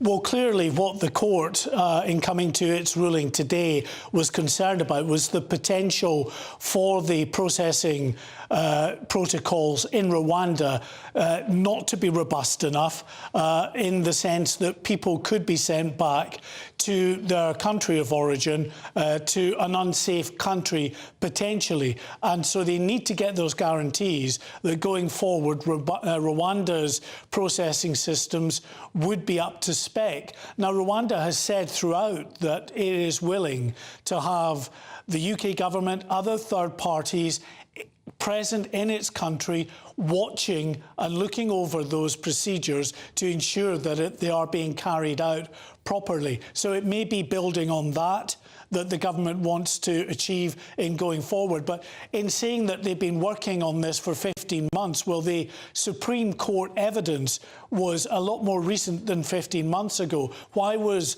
that evidence, or at least some of that evidence, not put to the Supreme Court at that point. Certainly Dame Priti Patel, speaking today, has said that she believes that the government has known for a very long time that actually Rwanda's processing systems were not robust enough and should have been taking much more concrete procedures and evidence, really, to ensure that that could be put before the Supreme Court to ensure that we don't have today's outcome. I go back to my main point, which is that whatever the government's intention in going forward regarding Rwanda is concerned, we are not going to get any kind of conclusion now for many, many months to come, because it will all have to be relitigated again with those opposed to Rwanda setting out their arguments once again. So it's a long way to run. And will it come before the next election? Probably not. This time last week, Mark, we would have been expecting the former Home Secretary, Suella Braverman, to be making that statement. Instead, it was James Cleverly, who, as Yvette Cooper, the Shadow Home Secretary, said, he's the 8th Conservative Home Secretary in 8 years. And she seemed to suggest that he's never believed in the Rwanda plan. In fact, he privately called it, let's say, bat bleep. Well, yes, so she's saying that now. I'm sure if she was still in office, of course, she would be defending it along the same lines as the new Home Secretary is. I mean, he's quick to point out there that it's not all about Rwanda, but it's a key plank. And in fact, it's the main plank of what the Prime Minister has put forward in dealing with the small boats crisis. But he's also saying, you know, deals with Albania in terms of returning those who come from Albania back to that country speedily, more money to France, better law enforcement in terms of cooperation and intelligence with law enforcement agencies on the continent, are all playing their part to reducing the number of people who are coming over in these small boats. I don't think it's as clear-cut as that at all. They may be having some effect, but all those that we speak to very regularly that see that the way in which the channel operates in terms of weather conditions point to just that we've had for many, many months now very unpredictable weather conditions predominantly in the channel, which has meant that it's really difficult for these boats to push off from the shores of northwestern France in the first place, because you've had prevailing winds that have been coming from the north a lot of the time, and that makes it very difficult for the people smugglers to push these flimsy boats out into the channel. And that when we get good weather, as we did just on Sunday there, you see hundreds coming across. 615 people came across just this past Sunday, which shows you that they're still there, they're still willing to try, whatever the government says about the overall numbers being down 33% compared to this time last year. There was an interesting question as well from former Prime Minister and former Home Secretary Theresa May, challenging James Cleverly to admit that leaving the ECHR would not make the Rwanda policy lawful. Of course, there's a lot of debate now about whether this is the route that the government might go down. Well, I think that she has got quite a strong argument there. The law lords, as they handed down that judgment in the Supreme Court, did point out that, you know, this was not just they would see it as against the law in terms of what was being planned in Rwanda with regard to the ECHR, but it was also against other treaties from the UN, immigration law and the like. So not just the ECHR. So it does, to an extent, take some of the wind out of the sails of those who say that we've got to pull out of the ECHR because, as I say, in handing down their ruling, Lord Reid there making it clear that it wasn't just the ECHR they were relying on in law here. Well, Mark White, thank you very much for that detailed analysis of what was quite a sparky exchange in the House of Commons, first with Prime Minister's questions and then with the Home Secretary's statement. Let's digest it all further. Delighted to be joined in the studio by political commentator Peter Barnes and the former editor of Labour List, Peter Edwards. And Peter, shall we start with you? Because the Home Secretary, one of the things that he said was that Labour didn't have a plan, or if they did have a plan, it was basically the same as what is happening now, more cooperation with France and the like? Yeah, I'm not sure that's fair. I mean, I do have respect for James Cleverly. He's a military veteran. He's clearly a serious guy, and he was seen as not, quote-unquote, a headbanger in his time as Foreign Secretary. But Labour has a 5-point plan. I won't rehash it all now, but essentially it was for Yvette Cooper to cancel the Rwanda scheme and spend the money on having a kind of cross-border force. The Labour goal is to, if you like, cut off the supply line of people trying to cross the channel. That's their dream, totally different to Suella's dream, the former Home Secretary, which was to send them back. And I just want to challenge James Cleverly and anyone sympathetic briefly, which is at this point that James Cleverly said with a completely straight face that we're not just carrying on with this for political gain. But they've lost, and they've lost again. Is it that they know the policy is a dead duck and they're just pursuing political gain because they feel it's attractive to swing voters? Is it not the case, though, that there are some countries, James Cleverly cited them, Austria, Germany, Italy, Denmark, that are pursuing similar policies? And what the Supreme Court, to some extent, has done is point out what needs to be fixed in order for this to work. I think you're half right in a sense that the Supreme Court gave quite a technical judgment. They didn't say this is wicked or immoral, it must never happen again. They said on the facts and on the logistical details put before us, including, for example, the training of immigration officials at the receiving end in Rwanda, we can't agree to it. But perhaps where you're not right is you used the word, well, pursuing is fair. Other countries are looking at it. I think somewhere buried in the German government there might be a policy paper, which I hope stays with a paper clip stuck in someone's drawer. They're not policies necessarily being rolled out now, so we've got to be clear. There isn't a great wave of European states sending immigrants to Rwanda. And to finish, Archbishop Justin, the Archbishop of Canterbury, said it does not stand the judgment of God. That's pretty conclusive. Gosh. Peter Barnes. This is confusing, yes, two Peters. But what do you think about the fact that over £140 million of taxpayers' money has been spent on this Rwanda scheme? Even the Dover MP, Dover has borne the brunt of these boats, Natalie Elphicke, she's just said, move on. Yeah. Yeah, you're right. I think it has been a, not necessarily a catastrophic waste of money, but I do agree with Suella Braverman where she said this has been a waste of time as well. I think that's the big thing for Rishi Sunak is he is running out of time before the next general election. And when we look at this, the Labour Party will be able to hit Rishi pretty hard with this 140 million. And I think that's the real sticking point. I have to admit, watching the PMQs there, we were kind of promised fireworks, but it was somewhat of a glorified sparkler. I have to admit, if I'm being honest. I mean, Rishi and Keir aren't the best at PMQs at the best of times. They're pretty dire at the dispatch box. But I find it really interesting when we look at the kind of criticism of the Rwanda plan was, and I have to disagree with the Peter at the far end of the table, is that Labour don't have a comprehensive plan. What they have is a cop-out, and it's called giving power back to the European Union. And that is what the Conservatives will hit Labour with incredibly difficult, and they'll incredibly hard, sorry. And that's what they'll continue to do. And I have to admit, that wasn't the most entertaining half an hour of my life watching that. Shall we throw that back to Peter? So briefly on that, man, the thing is, we're still in Europe. We're not in the European Union anymore, but France is still our neighbour, whether people like that or not. Personally, I'm quite relaxed about it. And if crossing the Channel from France is a source of danger and death and intense political debate in Westminster, it means we have to talk to France about fixing it. And it's only about 18 months ago that Liz Truss infamously said, oh, the jury's out on whether France is a friend or a foe. What a silly thing to say.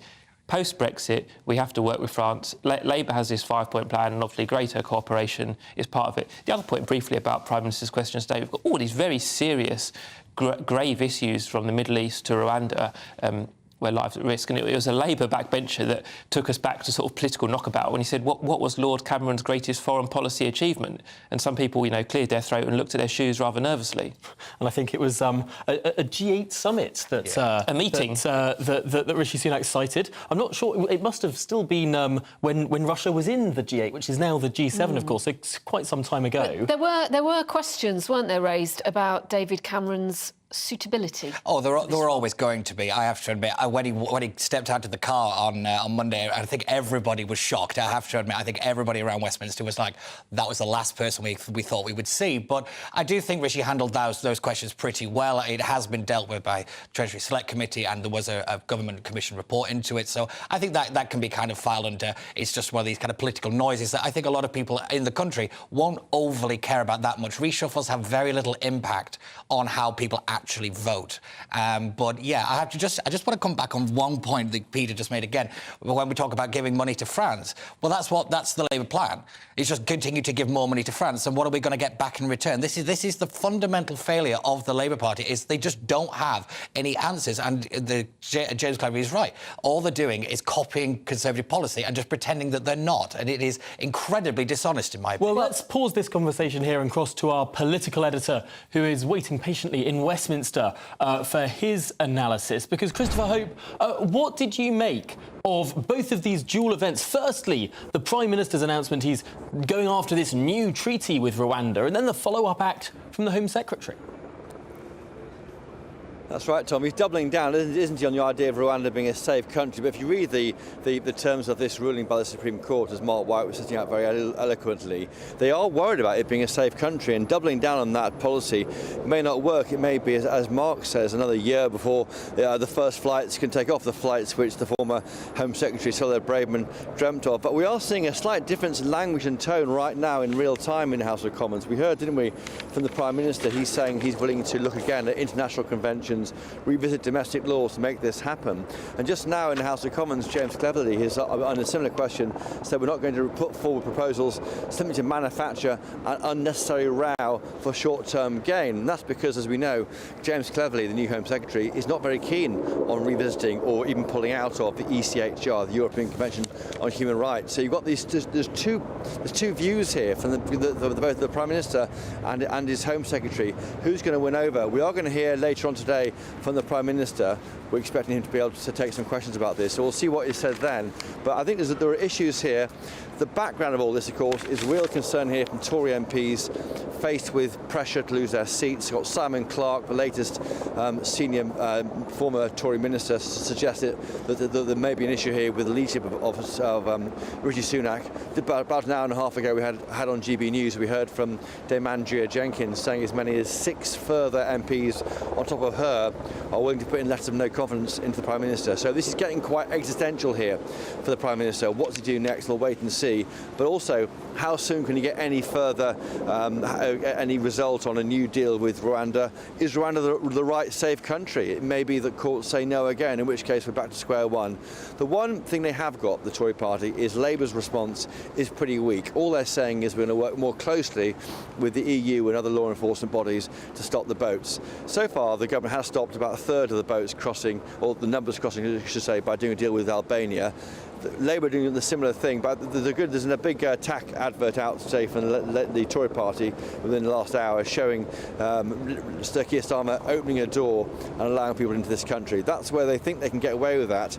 But really, these small boats are not going to be stopped by Christmas or any time soon, and that in the immediate term is a real problem for Mr Sunak and his MPs.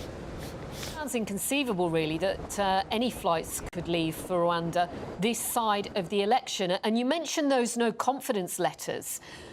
Could this turn into a bit of a damp squib? Because would it not be ludicrous to change the Prime Minister at this stage? Possibly less than a year to go before a general election. That sounds crackers to many people.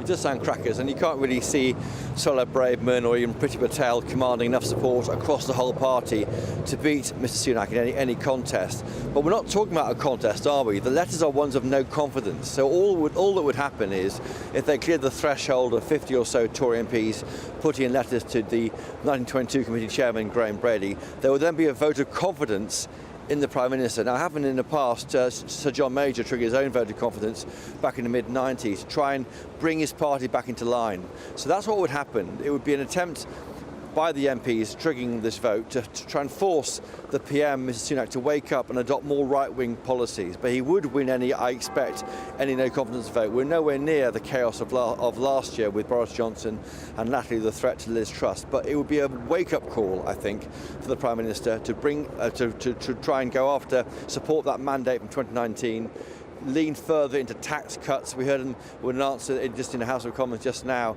saying that he was in favour possibly of cutting taxes when the time is right. We heard the language was stronger than we've heard previously with the fall in inflation today. So the idea would be to try as a wake-up call for the PM and his leadership, not so much as dethrone him. Now, this idea of a new treaty has been laid out, not in detail, but in scope this afternoon. We're going to hear more about this at 4:45 in this press conference from the Prime Minister. But mightn't events get ahead of him? What are the moves on the backbenches of the Conservative Party? What amendments might be being cooked up about changing our own domestic law before any sort of treaty could be imagined? I can't see how backbenchers could do much with that. There was a big meeting, Tom, about 2 hours ago between senior Tory right-wingers, Sir Bill Cash from the House of Commons, Lord Frost, you know him well, from the House of Lords. They are trying to work out how they can almost provide the space for Mr Sunak to take some form of strong action. But you can see, can't you, them going into an election next year on the pledge maybe of withdrawal or reviewing membership of the European Court and the European Convention of Human Rights, I should say. But I can't see any backbench measures, because we're talking about international treaties there which can't really be triggered by the House of Commons. It needs executive, it needs government support, and it hasn't got it yet.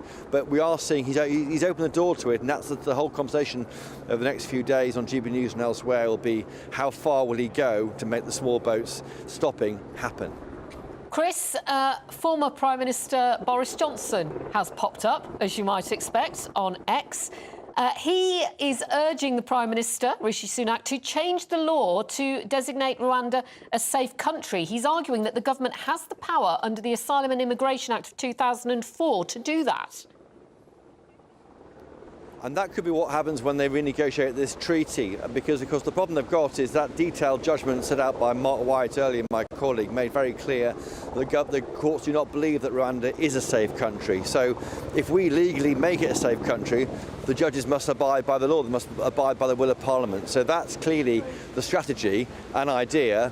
We'll wait to see if that's what the PM, Mr Sunak, sets out at his press conference later today.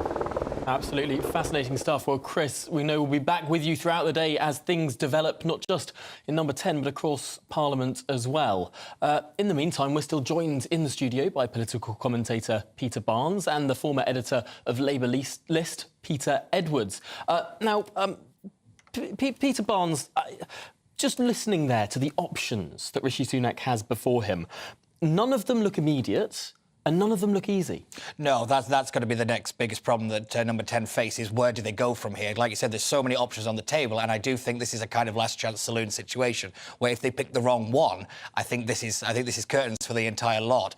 I do actually agree for once with Boris Johnson. I do think actually going down this kind of categorising it as a safe country route is probably the easiest way to do it, because they've got the majority in the Commons to be able to just kind of push this through relatively quickly. But could be a battle in the Lords. It could be, and that's what I was just about to say, and that's where they're going to get tripped up over again and again. We've always seen the Lords has held back a lot of these kind of reforms, and whether they're just going to kind of milk it out till we get to the general election, I'm not quite sure. But this is a very difficult decision for some a lot smarter people than me.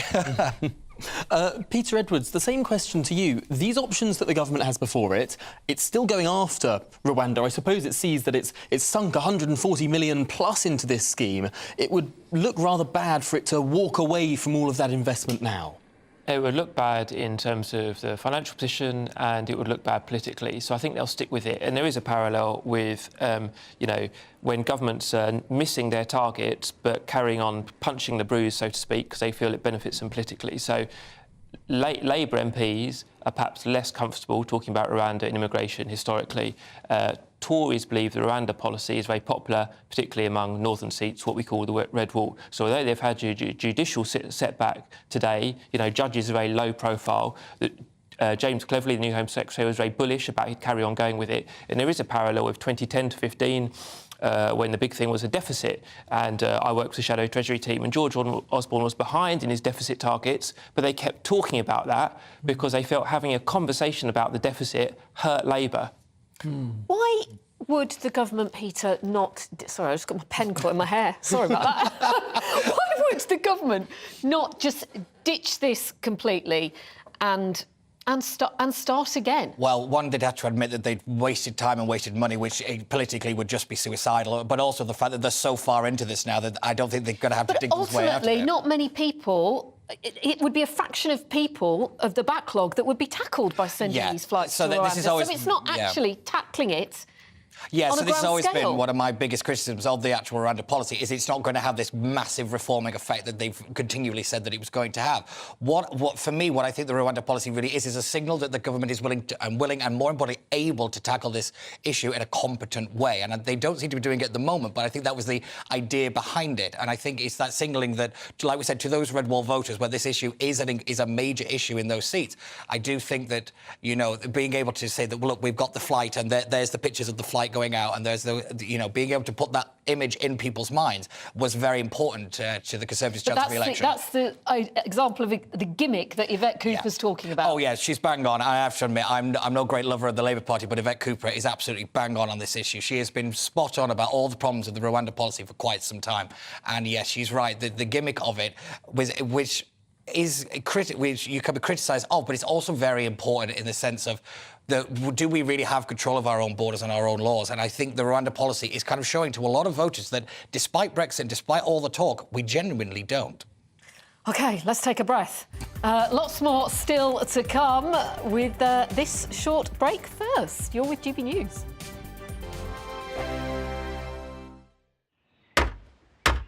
Who is it? We're here for the show. Welcome to the Dinosaur Hour with me, John Cleese.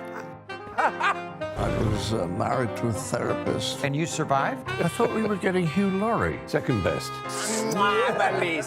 You interviewed Saddam Hussein. What's that like? I was terrified. I'm playing strip poker with these three. Oh! No, thank you. My CDs need to be put in alphabetical order. Are you going to be problematic again? The Dinosaur Hour. Sundays at 9 on GB News. What you get for breakfast is something that, if we do our jobs right, you will wake up to news that you didn't know the night before. It's a conversation. It's not just me and Eamon. We want to get to know you, and we want you to get to know us. From 6, it's Breakfast with Eamon and Isabel. Monday to Thursdays on GB News. Britain's news channel. People in Britain, they love free speech, but they also love fair play. I don't care if I'm speaking somebody from a trade union, from the Labour Party, somebody from the SNP. And I think the viewers like to see that actually we can challenge one another, but in a positive way. We think we ask the questions that people want to ask, and often we ask the questions that we wanted to ask in Parliament but never got the chance to ask. So join us every Saturday, 10 a.m. till noon on GB News, Britain's news channel.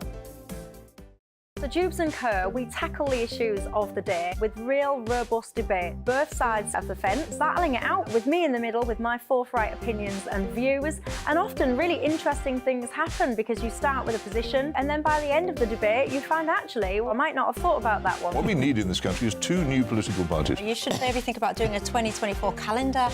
I'm Michelle Dewberry and I'm keeping you company right through until 7 o'clock this evening. GB News, the People's Channel, Britain's watching. Tired of the usual focus-tested, pre-prepared Westminster runaround? Well, so am I. So you want higher taxes? Is your department to blame for this? Are you rethinking this policy? Every Sunday at 9:30, I'll be sitting down with those in power to get the truth about the issues affecting you. Let's be honest, we've known about the cost pressures of this project for years, not months. That's the Camilla Tominey Show, a politics show with personality. On GB News, the People's Channel, Britain's news channel. In the GB Newsroom, we bring you the news as it happens. With our team of dedicated journalists across the UK, we're ready to give you accurate reporting every day. When the news breaks, we'll be there with bulletins on GB News, the People's Channel, Britain's news channel.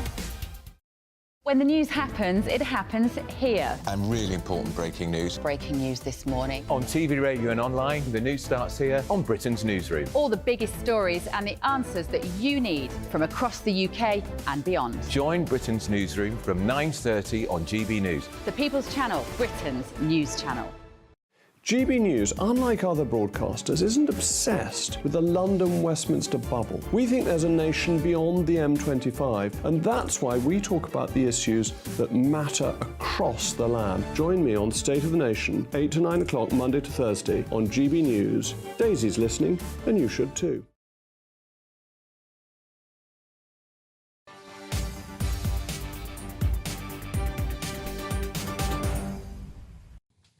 Well, despite a massive loss in the Supreme Court today, there has been some glimmer of light for the Prime Minister. Rishi Sunak has fulfilled his pledge to halve inflation.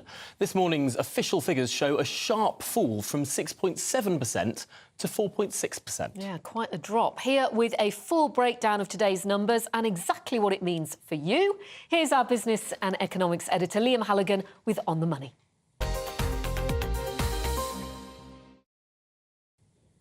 Good news, inflation is down sharply. That's due, says Prime Minister Rishi Sunak, to hard decisions, those 14 interest rate rises from the Bank of England, and fiscal discipline. Chancellor Jeremy Hunt's determination not to cut taxes, despite what Tory backbenchers want. So what are these inflation numbers? Here they are. In October, last month, 4.6%. Prices were 4.6% higher on average than they were in October 2022.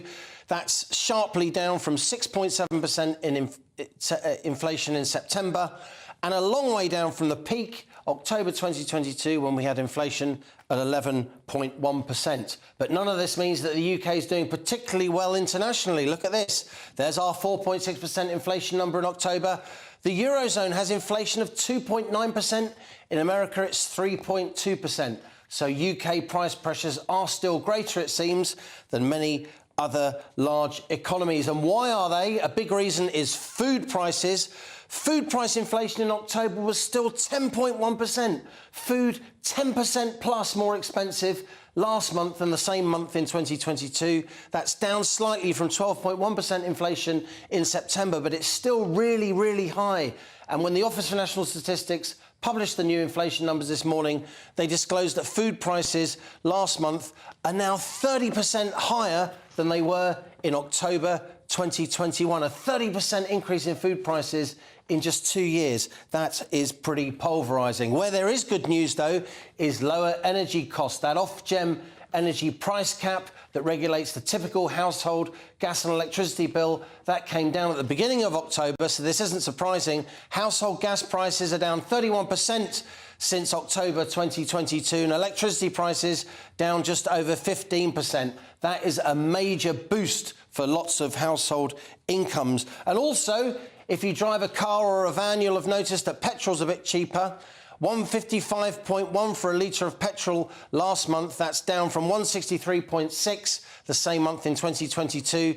Similar falls, even bigger falls actually, in diesel prices. Motor fuel prices combined were down 7.6% last month compared to October 2022. So what's the Bank of England going to do now? We've seen, as I said, 14 successive interest rate rises. The next meeting is on Thursday, the 14th of December, just before Christmas. Interest rates have been held at 5.25% since August. I reckon they're going to stay there now, and I think that the next move in interest rates will be down. That's what the mortgage markets are indicating, with a 2-year fix now going below 5% for the first time in a long time. What could go wrong?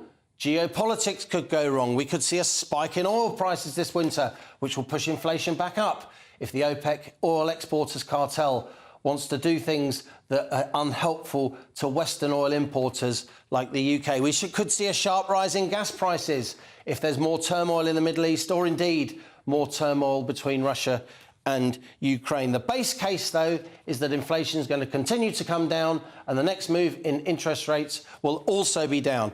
While it's welcome news that prices are no longer rising as quickly, we know many people are continuing to struggle, said the Prime Minister after these numbers came out. Will people feel better off when the next election looms? The Tories certainly hope so. Big questions. Well, Rishi Sunak might have fulfilled one of his 5 promises in halving inflation by the end of the year, but the Prime Minister says hard decisions on the economy and public services and finances are still to come. Growing the economy is number 2 on the promise list. But Chancellor Jeremy Hunt, ahead of his autumn statement next week, recognises that there is still a long way to go. There's lots more work to do. We still have to bring inflation down to its target level of 2%, but now we are beginning to win the battle against inflation. We can move to the next part of our economic plan, which is the long-term growth of the British economy, and that's why next week will be an autumn statement for growth. Well, that was Jeremy Hunt. His opposite number, Rachel Reeves, says that the government should not be popping champagne corks about the drop in inflation, but maintains the importance of growing the British economy. The thing in the autumn statement next week is to get our economy growing. The most recent numbers just last week showed that the economy flatlined in the third quarter. Of course, getting the economy growing is another one of the Prime Minister's pledges, but one at the moment he's not on track to meet all the way through this year and next year too. Well, of course, falling inflation impacts you. GB News has been out talking to the British public. You, in other words, finding out if the latest figures have brought more trust in the Conservatives. The cost of living hasn't actually gone down. The cost of inflation hasn't gone up as quick. There's no party, I think, that will do anything with the ordinary people. Is everything more expensive than was last year or year before? I find it even more embarrassing to be British that we have people who are working full-time with families having to visit food banks. The bills just aren't going down yet, even though inflation figures are reporting to be coming down. I think it'll take a while yet for prices to settle back down and things to become more affordable. Well, when will things become more affordable? Liam Halligan will join us back in the studio after your latest headlines with Sophia.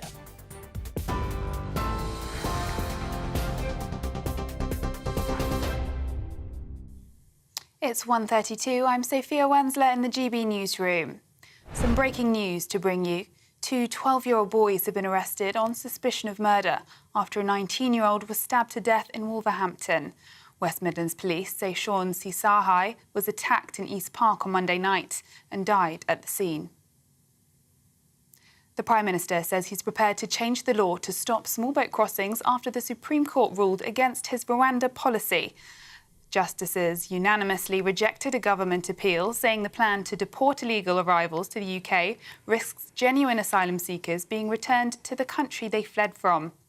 Rishi Sunak told the Commons he'll look to sign a new deal with Kigali, given the legal challenges, with Downing Street confirming it could be presented to Parliament in the coming days. The government has been working already on a new treaty with Rwanda, and we will finalise that in light of today's judgment. And furthermore, if necessary, I am prepared to revisit our domestic legal frameworks. Let me assure the House, my commitment to stopping the boats is unwavering. The Prime Minister is also facing division within his party after his cabinet reshuffle. The European Research Group's deputy chair, Dame Andrea Jenkins, who was the first to write a letter of non-confidence, told GB News she knows of 6 others who are planning to do the same. The Morley and Outwood MP says it's the last chance to stop Sir Keir Starmer getting the keys to Downing Street. The government says it's delivered on its pledge to halve inflation, with price rises slowing the most in 2 years. The latest data shows inflation was 4.6% in October, down from 6.7% in September. A fall in energy costs and house prices has helped reduce the figure, which is still above the Bank of England's 2% target. And you can get more on all those stories by visiting our website at gbnews.com.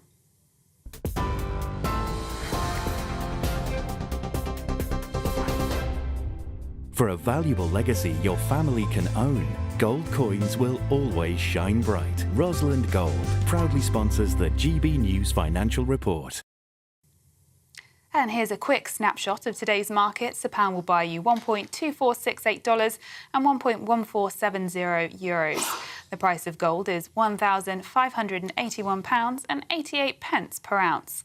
And the FTSE 100 is at 7,526 points. Rosalind Gold proudly sponsors the GB News Financial Report. Sophia, thank you. So let's stay with finances and money. GB News' economic and business editor Liam Halligan is with us at the desk. Let's start with this inflation figure, Liam. Then the Christmas party season, it's almost upon us. Are we going to have more money then to go out on the rouse? No, because prices aren't coming down. They're just not going up as quickly. Okay, just explain that a little bit more. That's what inflation is. Inflation means the extent to which prices go up. And if inflation falls, it means prices go up less quickly. So, for instance, food price inflation in September was 12.1%. That means in September, a basket of food that the ONS measures cost you 12.1% more than in September 2022. It's now down to 10.1%, so food in October was just 10% more expensive than in October 2022. So there's no deflation, which is when prices fall. There's just lower inflation. Economists generally think that a bit of inflation is good. It kind of lubricates the economy, sort of 1, 2, maybe 3%. But once inflation starts getting beyond 4 and 5%, then what happens is what we call inflationary expectations kick in. So if you know that inflation is going to be 5%, you're going to really push for a wage increase. If you know that inflation is going to be 5% and you're a company, you're going to put your prices up 5% so you don't lose out. So higher prices become a sort of self-fulfilling prophecy. And that's what's happened over the last year to 18 months with inflation in this country going to a 40-year high. And we were chatting earlier, you had this stark figure compared to 2019 in terms of food prices. No, it's not 2019. I mentioned it in my little video wall there. It's the ONS. Unusually, it did in its fine print in the press releases this morning, which I was reading at sort of 7:01. It said that while food price inflation is still 10.1%, which is very, very high, that's compared to October 2022. Over the last 2 years, compared to October 2021, food prices have actually gone up 30%. That was it. 30% since 2021. 30%, up by getting on for a third. Now, anyone who goes to supermarkets regularly, as I do, has seen that happening. But it's pretty stark when you have those kind of suspicions corroborated in black and white in an official document from the National Statistical Office saying, 30% increase in food prices in 2 years. Massive. Pretty serious. Is this one of the reasons why, I mean, we were listening to those people out on the streets earlier saying they don't really feel like inflation is coming down. I suppose food prices are one of those things you interact with more than just about any other price. There's a bit of a lag between food prices and, for example, energy prices. When might we see food price inflation fall back in line with the rest of inflation? Food prices always lag other prices. Why? Because food takes, say a year to create, right? And farmers will tell you there are 3 Fs in farming. Well, there are lots of Fs in farming, but 3 Fs that I'm going to talk about now. That's when you plant crops, you need fuel, you need fertilizer, and you need finance. And this time last year, all those things were really expensive. It was expensive to go to the bank and get money if a farmer wants to get money to fund a big planting operation. Fuel was obviously very, very expensive, and fertiliser was expensive too in the aftermath of Russia's war with Ukraine. Of course, Russia, one of the major fertiliser producers of the world. And so those higher input prices are embodied in the food that we're eating now. So that's why food prices... It takes about a year for food to lag behind everything else. It takes a growing season. There's also some suspicion, which the big supermarkets deny, that they're keeping prices artificially high. They vehemently deny that. I'm not sure what I think about that, actually. Fair comment, Ofcom. I'm not sure what I think about that. Rishi Sunak hitting his target with this inflation figure today. I think it's lower than even you predicted. Did you think it would start with a 5? No, I said it would start with a 5 or maybe even a 4. OK, I didn't think it would go down to 4.6. Is he right to say, we're on target? Because economists, weren't they predicting this anyway? Yeah, I mean, it was pretty clear that inflation was going to come down by half when he made his prediction when he gave his pledge back in January when inflation was 10.1%. And look, managing inflation is nothing to do with the government, really. It's the Bank of England's job. It's the Bank of England that raise interest rates. OK, the government says it hasn't implemented tax cuts, which they think would be inflationary. Well, I wouldn't be surprised if we saw some tax cuts in the autumn statement next Wednesday. I don't think they'll be on personal taxation. I don't think they'll be on income tax or national insurance or even stamp duty on housing. I think those things will happen in the spring before a likely general election. I think there could easily be tax cuts for businesses next week. Something called full expensing, Pip. That will be extended, in my view. That means that if you invest as a business, you can offset that investment against your corporation tax bill. Some suggestions that'll be made permanent. Well, let's see. I think it would be kind of rocket boosters to make it permanent. But just a point here, we know a lot of small business owners watch GB News and listen to GB News, and rightly so. These small businesses are the backbone of Britain. 2/3 of our companies employ 2/3 of our people, half of all our GDP. If you're a small business and you haven't got a load of cash in your bank account, and lots of small businesses haven't, particularly after lockdown, caterers, restaurants, pubs, all the rest of it. If you haven't got a big chunk of money and it's expensive to borrow at the moment, how can you invest to take advantage of these investment tax breaks? You just want the lower rate of corporation tax. You don't want full expensing offsetting a lower rate of corporation tax. Yeah. It seems to me this would be a business tax cut for big business when what we need is help for small business. Really crucial point there. No, thank you, Liam Halligan, for explaining all of that difficult economic news, but perhaps some glimmers of light there for the government. Very shortly, we're going to be turning our attention to the conflict between Israel and Hamas. Rishi Sunak says the government will do all it can to alleviate the suffering in Gaza. There's a vote this evening in the House of Commons. We'll be talking about that very soon. Stay with us here on GB News. I think the most exciting bit for me is talking to people. People who I think are ignored often by the major news channels.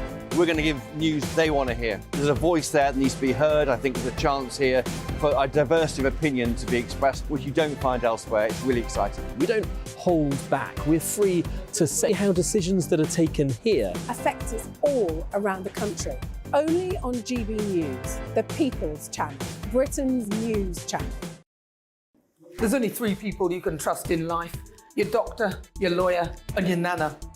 I'm not sure. So join me, Nana Aquia, at 3 p.m. every Saturday and Sunday, where we discuss the biggest topics of the weekend. Be ready for battle. Could you be quiet? What is this? It's my new teeth. It's your new teeth. I don't bite. Well, not without a good reason. Always honest, always fun. Every weekend at 3 p.m. on GB News, the People's Channel, Britain's news channel.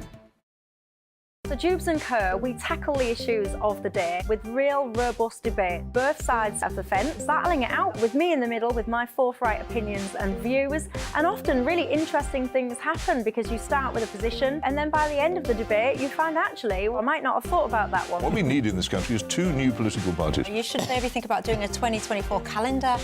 I'm Michelle Dewberry and I'm keeping you company right through until 7 o'clock this evening. GB News, the People's Channel, Britain's watching. Join us every night on GB News at 11 p.m. for Headliners, which is 3 top comedians going through the next day's news stories, which is exactly what you need, because when the establishment has gone crazy, you need some craziness to make sense of it. Headliners. You don't have to bother reading the newspaper. We've got it covered for you. Every night at 11 p.m. and repeated every morning at 5 a.m. We won't send you to sleep like some of the other paper review shows out there. So join us 11 p.m. every night on GB News. The People's Channel, Britain's news channel. GB News, unlike other broadcasters, isn't obsessed with the London-Westminster bubble. We think there's a nation beyond the M25, and that's why we talk about the issues that matter across the land. Join me on State of the Nation, 8 to 9 o'clock, Monday to Thursday, on GB News. Daisy's listening, and you should too. Every Sunday from 11, join Michael Portillo. There will be topical discussion, looking at the week before and the week to come. So kick back and relax at 11 a.m. on Sundays on GB News with me, Michael Portillo. GB News, the People's Channel, Britain's news channel. I'm Andrew Doyle.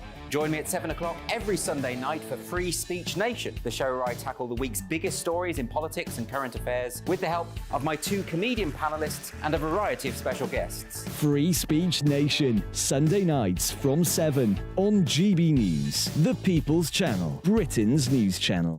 Tired of the usual focus-tested, pre-prepared Westminster runaround? Well, so am I. So you want higher taxes? Is your department to blame for this? Are you rethinking this policy? Every Sunday at 9:30, I'll be sitting down with those in power to get the truth about the issues affecting you.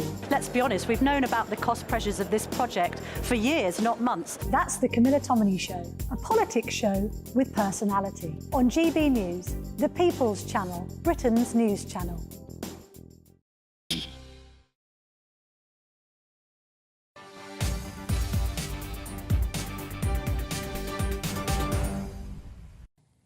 Well, with infighting taking over the Tory party, opposition leader Sir Keir Starmer doesn't want to miss out on the fun. He's fighting off his own internal revolt. Yeah, he's got his own problems as well, because rebel Labour MPs are expected to defy the party's position by backing the SNP's Gaza ceasefire amendment to the King's speech. Internal splits have been growing over the past few weeks, with many in the shadow cabinet calling for a permanent halt to the fighting. Well, towing the party line, Sir Keir Starmer is ordering his MPs to abstain from the vote, not to back the SNP amendment, and instead back a rival amendment that he is laying down, calling for, quote, a humanitarian pause. Well, to discuss all of this and what it could mean for Sir Keir Starmer, we're joined again in the studio by political commentator Peter Barnes and former editor of Labour List, Peter Edwards. Peter, this is quite a perilous vote, isn't it, for Labour and Sir Keir? Yes, it is, and I do want to stress, of course, the loss of life in the Middle East is the most important thing, but Keir Starmer is Labour's candidate to be Prime Minister, so it's right that he's held to account publicly on his position. The big development since yesterday, as you alluded to, is the Labour amendment, which is really an attempt to be pragmatic. And to give MPs credit, I think everyone across the spectrum accepts there was a wicked terrorist attack on Israel, but the suffering in Palestine now is so enormous, and it's really the language around that suffering and how the Labour front bench expresses that. That's why they've put down an extra motion, because obviously we're a very diverse country.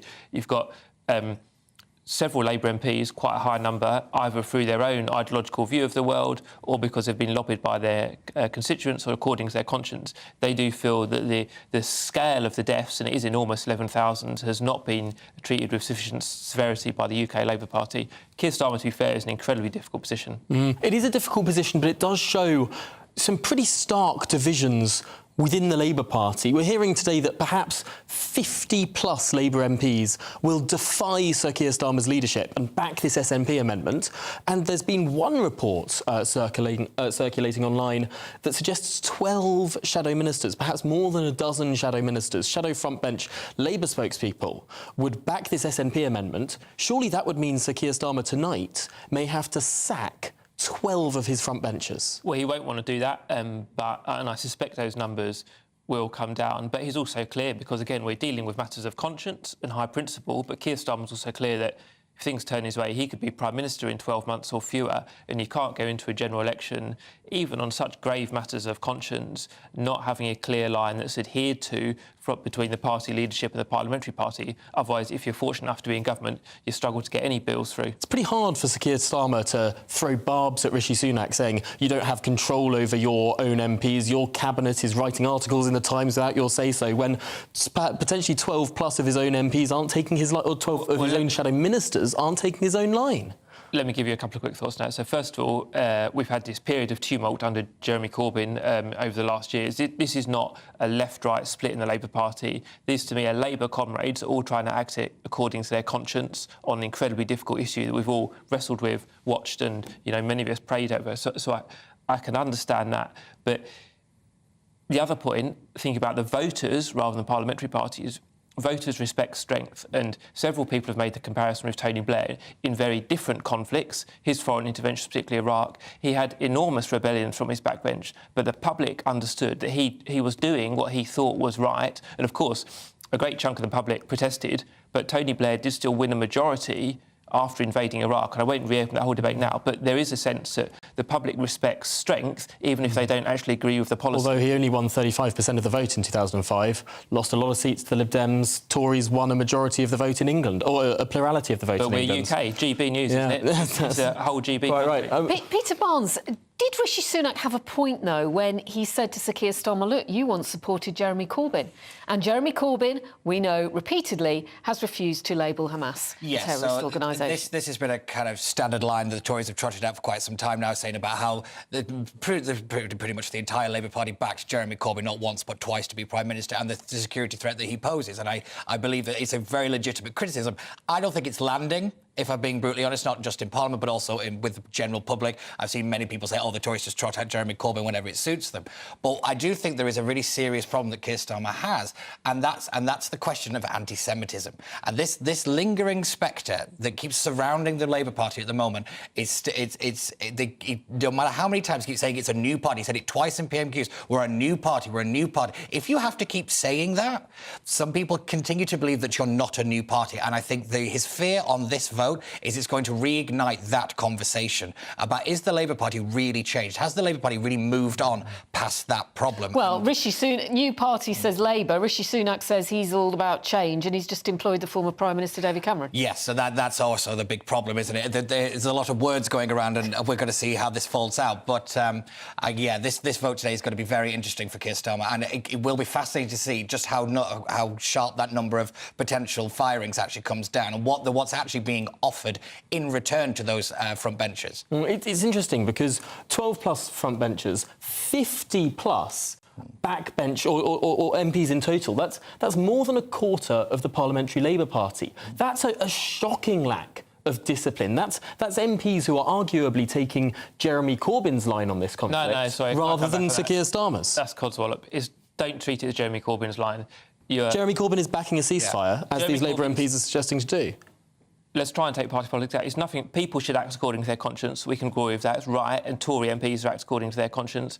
Corbyn is not a Labour MP. My view is he was hopeless as a leader. And let's not fall. You're all intelligent. Let's not fall prey to Rishi Sunak's tagline in Prime Minister's question times. Because of his script, he was very keen to talk about Jeremy Corbyn, who's not been a Labour MP for several years. And that was really a flavour of the Tory general election campaign. Is it not fair to say that tonight there may be two amendments for MPs to vote on, one from the SNP, one from the Labour Party? The Labour Party is backing a humanitarian pause. The SNP amendment, which is backed by Jeremy Corbyn, is backing a ceasefire. Is it not fair to describe one as an amendment backed by Jeremy Corbyn and one backed by Sir Keir Starmer? Of course it is. To me, I'm afraid Corbyn is largely irrelevant to this conversation because he's not going to be a Labour candidate. And Keir Starmer, without rehashing it all now, his core principle that how can you have a ceasefire when Hamas hold more than 200 hostages? Obviously, Israel and the Western world are not naive enough to take at face value any kind of signature on a document that Hamas would provide for a ceasefire, and obviously it could endanger the region more. So I recognise Keir Starmer is in a very tough position, but if he genuinely doesn't believe a ceasefire can be delivered, what alternatives are? And then to briefly pick up on Peter's point about anti-Semitism in the Labour Party, several years ago it was a moment of great shame. The party should be ever vigilant. But I was at Labour conference this year when the news came through of that horrific attack in Israel. The silence was observed impeccably and people were sad and sorrowful and respectful. Yeah, that was inside the conference. What was happening outside the conference with all the flags and everything that was waving and going on? That's the biggest problem, that there is still this kind of spectre that surrounds the Labour. It might not be the Labour Party itself, but there's a lot of people still in it. And when you talk about Jeremy Corbyn no longer being a Labour MP, that doesn't mean that he doesn't still have an impact and an influence on the Labour Party. There is still a streak of Corbynistas within the Labour Party, particularly in the backbenches, that are leading the charge on this bill, on this amendment. So just to say for a lot of people, Peter, and we were talking about this earlier, weren't we, in the meeting, they still are not clear on what a humanitarian pause is and a ceasefire. What exactly is the difference? Because David Lammy, the Shadow Foreign Secretary, was saying about a full comprehensive humanitarian pause. That's what he talked about in Parliament. Yeah, that's a lot of words that doesn't really mean very much, which is typical for David Lammy. The problem that they have is they're trying to appease a certain element of the country, and I do agree with Peter that there are a lot of people that want to see a pause, they want to see a stop to the fighting. We all want to see a stop to the fighting and a stop to the dying. However, there is this practicality, and I think Rishi Sunak picked up on it very strongly in PMQs when he said that, I think it was to an SNP MP, about the naivety of some of the comments that we're hearing from a lot of people, that you can't just allow Hamas to run rampant. This is going to be an ongoing conflict for some time, and you can have these pauses all you like, but it's not going to... Basically, Israel can just go, so what? And what we're not really talking about is actually the diplomatic implications of what this vote could lead to. And, the Israeli government could be very furious with the UK for actually signing with the ceasefire or signing with any kind of pause that goes against what they believe is their right to self-defense. I just want to update viewers and listeners because Reuters news agency is reporting that Qatar is looking at a deal for 50 civilian hostages to be released from Gaza. Don't forget, there are British nationals that are being held, and that would be in exchange for a 3-day ceasefire. Reuters is saying that Hamas has agreed to the general outlines of the agreement, but Israel has not and is still negotiating the details. So we will keep an eye on that. Of course, Qatar is where many of the leaders of Hamas are basing themselves, far away from any of the fighting and in pretty luxurious accommodation. Just finally, Peter Edwards, can you try and help distill this idea? What's the difference between a humanitarian pause and a ceasefire? Would a 3-day ceasefire be a ceasefire or a pause? Well, we are slightly into shades of grey, and I mean, the Tory government have toughened up their language on Israel's bombing, and as we heard, David Lammy, the Shadow Foreign Secretary, has used more detailed or slightly more tough language on what a pause would look like, so a longer pause. I mean, I think, to me, with the Rafah crossing, from which aid and people can get in and out of Gaza into Egypt, has really opened, but it seems to be fraught with political and safety and logistical difficulty. So I'd imagine it would mean a much longer opening of the Rafah crossing, albeit with controls to give Israel confidence about security. But the level of aid and fuel getting... Remember the hospital and the kids on the incubator, the level of food and fuel getting full... UN keeps saying it's far, far, far lower than what it should be. So I think it's about proper aid getting in. Well, Peter Edwards, thank you, and Peter Barnes, to you too. Thank you very much for that spirited discussion. So, who is it? We're here for the show. Welcome to the Dinosaur Hour with me, John Cleese. I was married to a therapist. And you survived? I thought we were getting Hugh Laurie. Second best. You interviewed Saddam Hussein. What's that like? I was terrified. I'm playing strip poker with these three. Oh! No, thank you. My CDs need to be put in alphabetical order. Are you going to be problematic again? The Dinosaur Hour. Sundays at 9 on GB News. What you get for breakfast is something that, if we do our jobs right, you will wake up to news that you didn't know the night before. It's a conversation. It's not just me and Eamon. We want to get to know you, and we want you to get to know us. From 6, it's Breakfast with Eamon and Isabel. Monday to Thursdays on GB News, Britain's news channel. People in Britain, they love free speech, but they also love fair play. I don't care if I'm speaking somebody from a trade union, from the Labour Party, somebody from the SNP. And I think the viewers like to see that actually we can challenge one another, but in a positive way. We think we ask the questions that people want to ask, and often we ask the questions that we wanted to ask in Parliament but never got the chance to ask. So join us every Saturday, 10 a.m. till noon on GB News, Britain's news channel.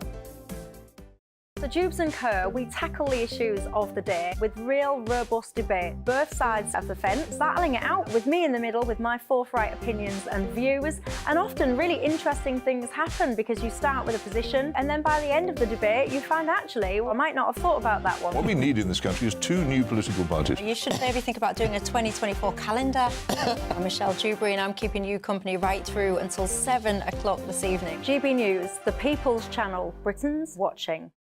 Tired of the usual focus-tested, pre-prepared Westminster runaround? Well, so am I. So you want higher taxes? Is your department to blame for this? Are you rethinking this policy? Every Sunday at 9:30, I'll be sitting down with those in power to get the truth about the issues affecting you. Let's be honest, we've known about the cost pressures of this project for years, not months. That's the Camilla Tominey Show, a politics show with personality. On GB News, the People's Channel, Britain's news channel. In the GB Newsroom, we bring you the news as it happens. With our team of dedicated journalists across the UK, we're ready to give you accurate reporting every day. When the news breaks, we'll be there with bulletins on GB News, the People's Channel, Britain's news channel. When the news happens, it happens here. And really important breaking news. Breaking news this morning. On TV, radio and online, the news starts here on Britain's Newsroom. All the biggest stories and the answers that you need from across the UK and beyond. Join Britain's Newsroom from 9:30 on GB News. The People's Channel, Britain's news channel. GB News, unlike other broadcasters, isn't obsessed with the London-Westminster bubble. We think there's a nation beyond the M25, and that's why we talk about the issues that matter across the land. Join me on State of the Nation, 8 to 9 o'clock, Monday to Thursday, on GB News. Daisy's listening, and you should too.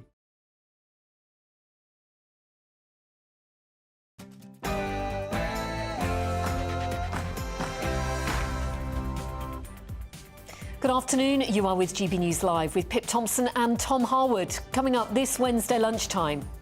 The government's plan to deport asylum seekers to Rwanda has been ruled unlawful by the UK's highest court.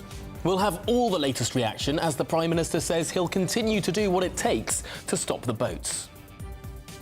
But just how damaging could this prove to be for Rishi Sunak? He clashed with Sir Keir Starmer over the ruling during PMQs a little earlier. The Labour leader accusing him of wasting taxpayers' cash on the plan. Meanwhile, Keir Starmer faces a huge challenge of his own over his reluctance to call for a ceasefire in Gaza. A Commons vote tonight could divide the Labour Party, with some of the Labour leader's top team expected to rebel and potentially lose their jobs. Plus, we'll also be bringing you some news. The Reuters news agency reporting that Qatar mediators are negotiating a deal between Hamas and Israel that includes the release of around 50 civilian hostages from Gaza. That includes 7 British people that are still being held, and that would be in exchange for a 3-day ceasefire. We will bring you the latest on that and much more after your news headlines with Sophia.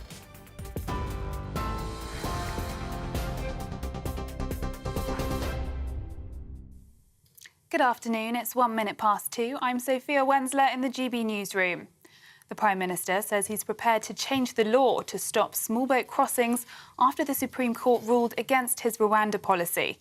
Justices unanimously rejected a government appeal, saying the plan to deport illegal arrivals to the UK risks genuine asylum seekers being returned to the country they fled from. Rishi Sunak told the Commons he'll look to sign a new deal with Kigali, given the legal challenges, with Downing Street confirming it will be presented to Parliament in the coming days. The government has been working already on a new treaty with Rwanda, and we will finalise that in light of today's judgment. And furthermore, if necessary, I am prepared to revisit our domestic legal frameworks. Let me assure the House, my commitment to stopping the boats is unwavering. Labour leader Sir Keir Starmer says it's time to admit Plan A failed. He promised that he would stop the boats this year. Yeah. This year. Today is the 15th of November. He's wasted all of his time on a gimmick, and now he's absolutely nowhere. Will he level with the British public and finally admit he's failed to deliver on his promise? Outside the Supreme Court, Tawfiq Hussain, one of the lawyers representing asylum seekers, says it's a victory for the rule of law. This judgment and this victory is a victory for our brave clients who stood up to what is an unlawful and inhumane policy. Today, it's not just a victory for them, but it's a victory for the rule of law. It's a reminder that no one is above the law. The Prime Minister's also facing division within his party after his cabinet reshuffle. The European Research Group's deputy chair, Dame Andrea Jenkins, who was the first to write a letter of non-confidence, told GB News she knows of 6 others who are planning to do the same. The Morley and Outward MP says it's the last chance to stop Sir Keir Starmer getting the keys to Downing Street. Sir Keir Starmer is facing a rift within his party as rebel Labour MPs look set to defy the party line to call for a ceasefire in Gaza. The SNP put forward an amendment to the King's speech demanding a truce as Israel's bombardment of the territory continues. But Labour MPs have been ordered to abstain on the amendment, and frontbenchers risk losing their place in the shadow cabinet if they vote for it. They're instead being told to back Sir Keir's position in calling for longer humanitarian pauses in fighting. Meanwhile, Israel says it's carrying out precise and targeted operation against Hamas in the city's largest hospital. Hundreds of patients are trapped inside the Al-Shifa as fighting continues. The Israeli military believes Hamas has a command centre beneath the site, which the terrorist group denies. Israel says it's delivered medical aid and incubators and baby food to the hospital. However, the World Health Organization says it's lost touch with the health personnel at the facility since the raids. The government says it's delivered on its pledge to halve inflation, with price rises slowing the most in 2 years. The latest data shows inflation was 4.6% in October, down from 6.7% in September. A fall in energy costs and house prices has helped reduce the figure, which is still above the Bank of England's 2% target. And two 12-year-old boys have been arrested on suspicion of murder after a 19-year-old was stabbed to death in Wolverhampton. West Midlands Police says Sean Sisahi was attacked in East Park on Monday night and died at the scene. Cervical cancer in England could be wiped out in the next 2 decades. NHS boss Amanda Pritchard has promised that the improved vaccination rates and screening, almost nobody will get the disease by 2040. Currently, around 2,700 women in England are diagnosed with it annually. The Health Service plans to ramp up its efforts to get people vaccinated against the virus HPV, which causes up to 99% of cervical cancers. This is GB News across the UK on TV, in your car, on your digital radio and on your smart speaker by saying play GB News. Now it's back to Pip.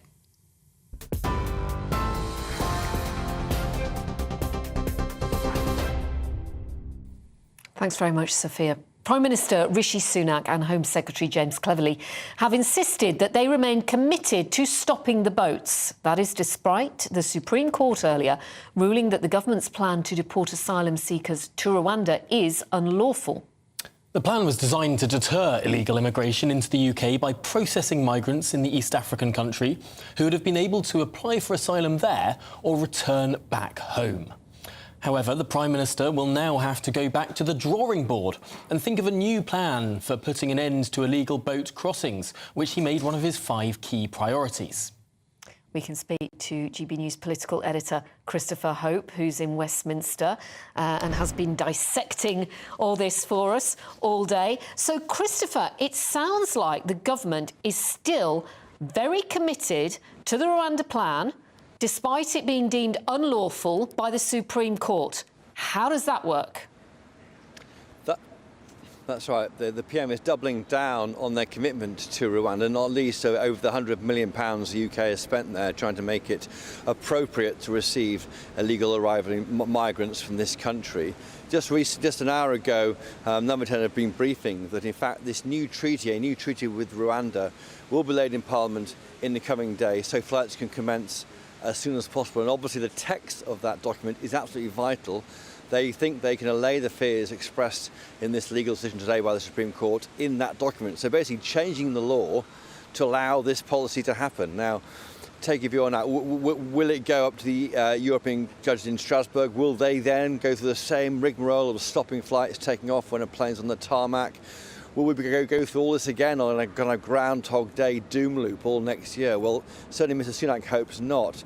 He's kept in his back pocket, as he made clear in Prime Minister's questions, that he will review the domestic legal framework, including international conventions. Now, that's a clear indication to the right of the party. He's looking at maybe pulling out of the European Convention on Human Rights, repealing the Human Rights Act, but that's not really where James Cleverly sits. He's shortly after Mr Sunak sat down, Mr Cleverly told MPs, we're not going to put forward proposals simply to manufacture an unnecessary row for short-term gain. So clearly there's almost a division emerging right now between the new Home Secretary, James Cleverly, and his Prime Minister, Rishi Sunak, on something fundamental at the heart of Tory right-wing politics, really, which is withdrawal of the ECHR to give back us all control of our borders and our laws. That slogan from the 2016 EU referendum. Fascinating that it's being revisited there. Of course, we're going to hear more from the Prime Minister at 5:15 in a Downing Street press conference. What can we expect to hear from him then?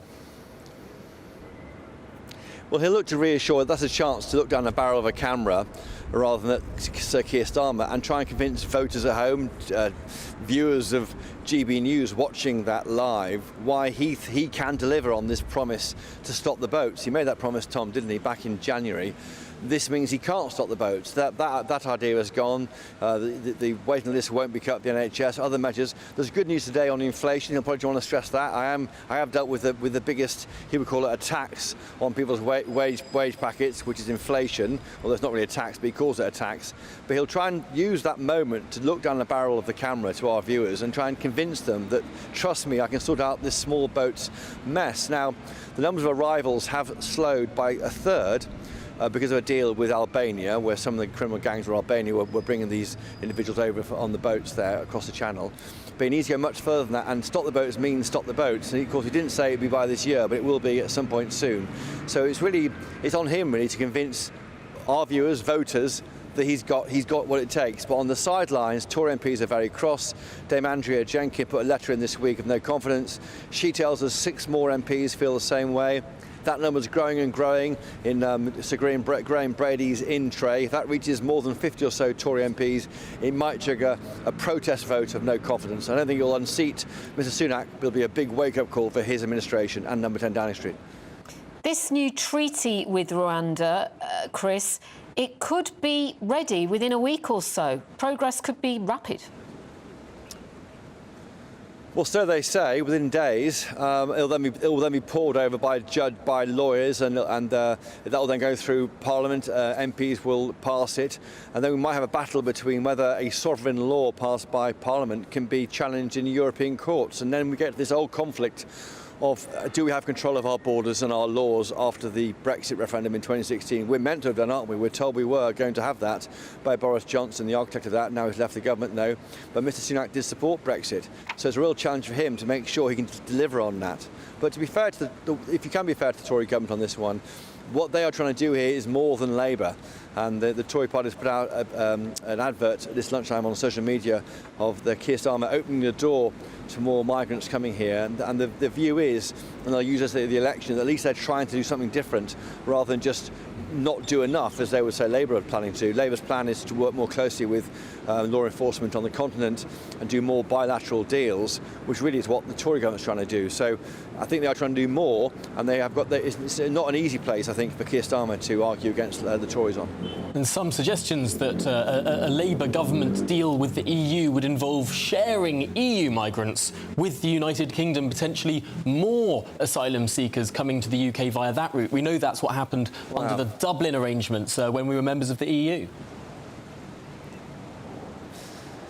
Yeah, that would be difficult for many to understand if that is what we actually mean by Brexit, if we're going to start sharing quotas of migrants from who are set around the country. As you say, the Dublin Agreement ended there, so whether that can be renegotiated in a different way by Sir Keir Starmer. The whole trade and cooperation agreement is up for grabs and renegotiation in a year and a half's time or so. So whether that forms part of that conversation, it shouldn't, but it may do. We'll wait and see. Well, big steps ahead. Chris Hope, thanks very much for updating us there just from Westminster. Let's cross now to our Home and Security desk with our Home and Security editor, Mark White. Mark, what are the implications from today? What can we look forward to as our next steps? Well, the biggest implication is a continuation of the very long and drawn-out legal process to get to some kind of conclusion as to whether ultimately whatever the new Rwanda deal or treaty will be is lawful, because we've already had a process of going through multiple courts to get that judgment from the Supreme Court today. Now, if it becomes a treaty rather than a memorandum of understanding, it will have to go back and be relitigated again, with not just the government arguing its point, but all those opposed to this putting their point.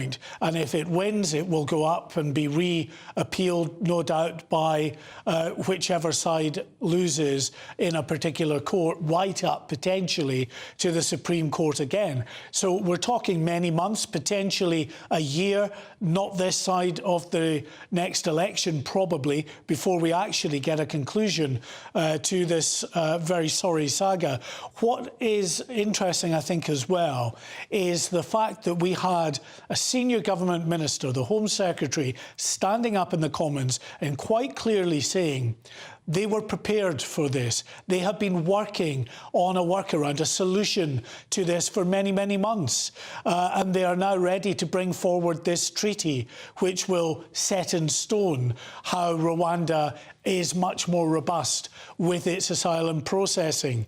Well, that's not what we heard from the previous Home Secretary, who was in that office until just a few days ago, when she said quite clearly in that excoriating letter to the Prime Minister that there was clearly no plan B. And interestingly, actually, the Home Secretary previous to Suella Braverman, Dame Priti Patel, has also come out in which she would seem, at least if I'm reading this correctly, to back up what Suella Braverman is saying, because she says since the legal challenges began, ministers should have been working to resolve the concerns raised and ensure robust assurances were in place to win this case. The risks had been raised during the legal challenges, particularly following the Court of Appeal's judgment in the summer. Dame Priti goes on, ministers have had the opportunity to address the points that have arisen over the issues of refoulement, and questions will be asked about the actions they took, as this is a legal case which the government should have won. So, reading what Dame Priti Patel is saying there, she clearly has some real concerns that the government were not working on a process of answering the questions that the Supreme Court had, that they could have, according to Priti Patel, have had in place some of those answers for the Supreme Court before that case was argued out in the Supreme Court. This scheme, Mark, so far, the Rwanda scheme, it's cost over £140 million worth of taxpayers' money. There are some Tory MPs who say, we just need to leave this now, try something else. Well, you can understand why they might come to that conclusion with £140 million having been spent already, and not just that, 19 months having passed since this was initially announced as a plan. The difficulty for the government is it's the only game in town in terms of a potential solution to breaking the people smugglers model, because, yes, they've got other issues around working more closely with law enforcement, like Labour want to do. Also, you know, giving more money to the French, like Labour want to do. But this is one of the policies that stands out from what the opposition is arguing and actually brings them into closer alignment with some other countries around the world. For instance, Denmark and Austria are both reaching out to Rwanda themselves to see if they can sign similar deals to what the UK has signed with its Memorandum of Understanding. Germany and Italy have gone to another country. They've gone to Albania to do a similar sort of system where Albania would take on these asylum seekers and process them as a third-party safe country. So other countries clearly feel that this is perhaps a solution going forward to dealing with the issue of people crossing into their borders illegally, sending them off to a country that they didn't expect to be in, as being quite a significant deterrent. So I think the government will feel emboldened by the fact that other countries appear to want to go down the same route. However, it's deeply, deeply frustrating for them that it's just being at every opportunity in the courts being set back time and time again. It's interesting. The United Kingdom is sort of pathfinding here, finding all of the potential pitfalls, maybe filling in those pitfalls, and other countries potentially following in the future. You mentioned Priti Patel's intervention, I suppose. One other name that has popped up today is none other than Boris Johnson. He's pointed to an old column he wrote for the Daily Mail saying that the government should designate Rwanda as a safe country under Schedule 3 of the Asylum and Immigration Act 2004. Would that help things?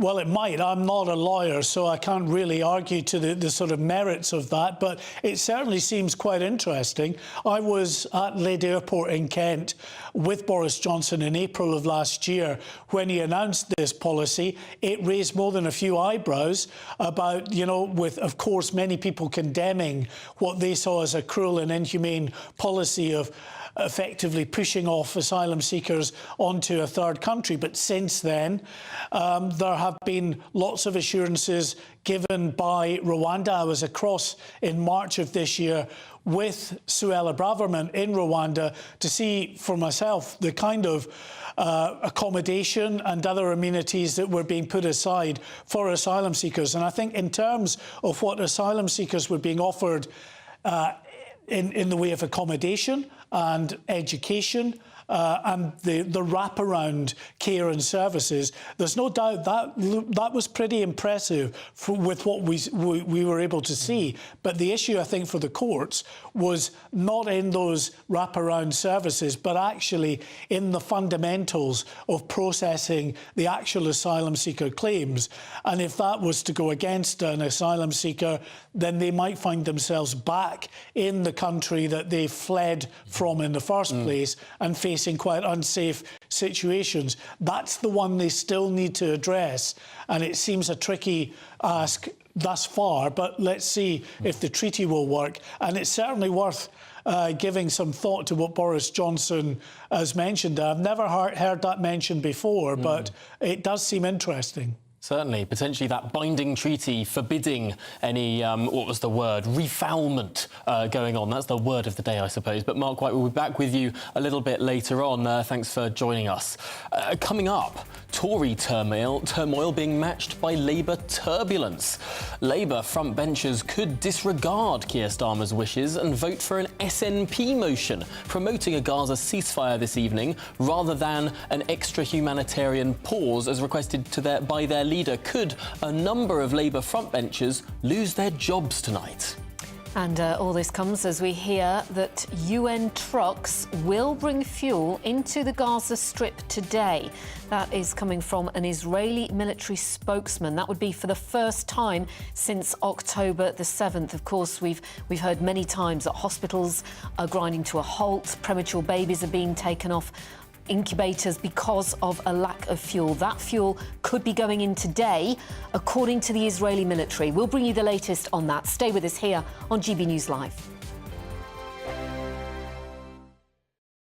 I think the most exciting bit for me is talking to people. People who I think are ignored often by the major news channels.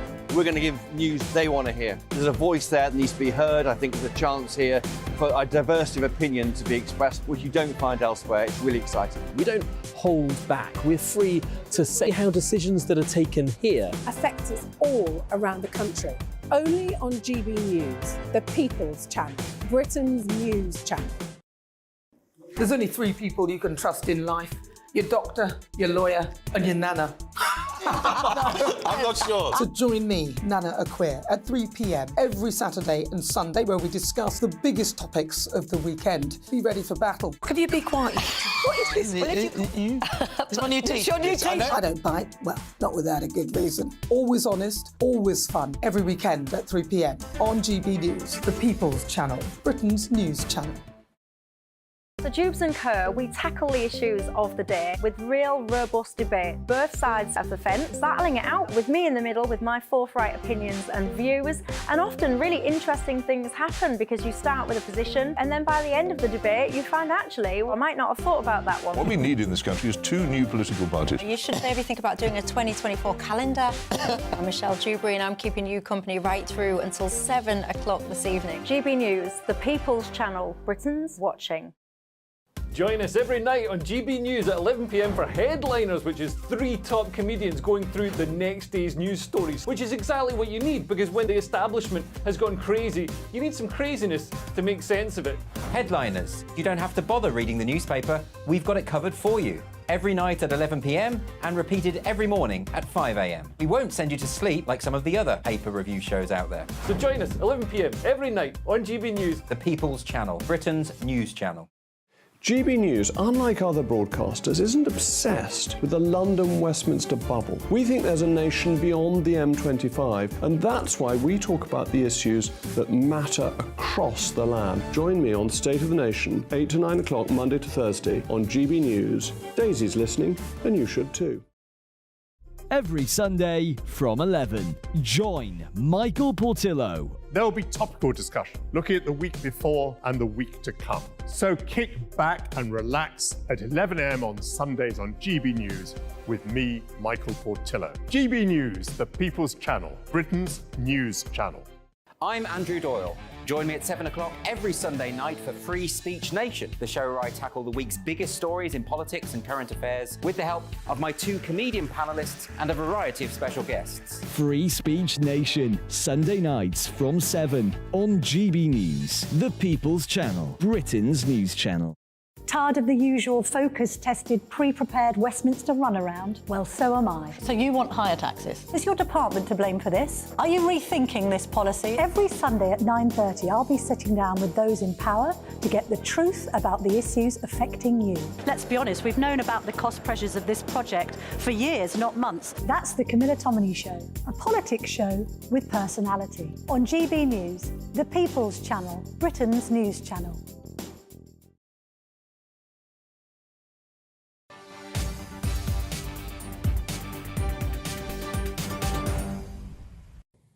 Welcome back. Well, we've been talking a lot about a setback from the government today, the Rwanda ruling, of course, but earlier this morning, Rishi Sunak actually had a bit of good news. He's fulfilled his pledge to halve inflation and fulfilled it early, with this morning's official figures showing a sharp fall in inflation from 6.7% to 4.6%. But the Prime Minister says hard decisions on the economy and public finances are still to come. Growing the economy is the number 2 promise on the Prime Minister's promise list, his 5 pledges, perhaps his pledge list. But the Chancellor, Jeremy Hunt, ahead of his autumn statement next week, recognises there's still a long way to go. There's lots more work to do. We still have to bring inflation down to its target level of 2%. But now we are beginning to win the battle against inflation. We can move to the next part of our economic plan, which is the long-term growth of the British economy. And that's why next week will be an autumn statement for growth. But Shadow Chancellor Rachel Reeves says the government should not be popping champagne corks about the drop in inflation and maintains the importance of growing the British economy. The thing in the autumn statement next week is to get our economy growing. The most recent numbers just last week showed that the economy flatlined in the third quarter. Of course, getting the economy growing is another one of the Prime Minister's pledges, but one at the moment he's not on track to meet all the way through this year and next year too. GB News' economics and business editor Liam Halligan joins us now. Hi, Liam. Hello. Again. We keep saying the Prime Minister has fulfilled his pledge to halve inflation. Was it really anything to do with him or the government, though? Not really, because inflation is, I wouldn't say it's determined, but we try and tackle inflation with interest rate rises, and they're very much the Bank of England's department, and we've seen 14 successive interest rate rises since December 2021, all the way from emergency lockdown levels of 0.1%, believe it or not, and now interest rates are more than 50 times higher at 5.25%. And of course, if you've got a variable rate mortgage and you've had to remortgage recently, having mortgage when rates were 1 or 2%, you're really feeling that. I think what we can say from these inflation numbers is that unless there is something unexpected, a sort of black swan event, as we often say in economics, like geopolitical turmoil in the Middle East or a further outbreak, an escalation of the war in Ukraine that pushes up energy prices, my central assumption here is that inflation is going to carry on falling. It went down from 6.7% in September to 4.6% in October, a very steep fall. Inflation now at a 2-year low, Pip, but still more than double the Bank of England's 2% target. And just to be completely clear, this isn't prices coming down, this is prices just going up less sharply than they have been. Food price inflation in October was still at 10% compared to October 2022. So when people at home go, ooh, does that mean we'll have more money to spend with Christmas coming up? What's the answer? If you got an average wage rise, the average wage rise this year, including bonuses, was about 7.5%. But people don't live in averages, people live their own lives. And by definition, if 7% is the average, around half the population got a lot less than that or no pay rise. So if the average way, if you did get an average pay rise of 7% and inflation is down at 4%, you will have more spending power in what we call real terms after inflation, and that would be good for Christmas. I think it's also worth saying, next week, we mentioned there the autumn statement, that's like a budget. All eyes on Jeremy Hunt. He survived the reshuffle. Some people thought that he wouldn't. A lot of his own backbenchers, and indeed a lot of the country, are looking for tax cuts now because taxation as a share of our national income, as a share of GDP, is at a 70-year high. I personally don't think there'll be tax cuts on income or national insurance, so there won't be personal tax cuts, but I think there could be business-oriented tax cuts to try and get the economy moving. If we have got our arms around inflation now, if inflation is coming down towards the 2% target, if interest rates have peaked, and you heard this in what Rachel Reeves just said there, the Shadow Chancellor, everything then switches to growth. All right, we've tackled inflation. How are you going to get the economy growing? It's worth saying, Pip and Tom, that since the global financial crisis in 2007, I mean, you were still barely at school, and we were young whippersnapper you journalists. Still in nappies. Yeah, we were young whippersnapper journalists, weren't we, Pip? Crikey, how time flies. But we are still living under the long, dark shadow of that 2007-8 financial crisis. The global economy and Western economies with big banking sectors like the UK have not fully rebooted. We've grown on average GDP, the economy, by 1.2% a year since 2008, which is really, really slow by historic standards. In our lifetimes as a whole, we've generally grown by 2.5%, and that makes all the difference. If the pie is getting 2% bigger, politics is less caustic, it's less sharp-edged, there's more to go round. It's easier for politicians to make decisions. They annoy fewer people. But when you're growing at 1%, or as now, flatlining, Rachel Reeves is right about that, the latest GDP numbers, in some kind of Gordon Brown-type phrase, 0% growth, right? And when you've got 0% growth, it's very, very hard for the government to make ends meet. The government has to borrow. That pushes up debt service. That's why, it's the final thing I'll say, and it is quite a shock, on a day of generally good economic news, the government's now spending more than 10% of all tax revenue on debt service.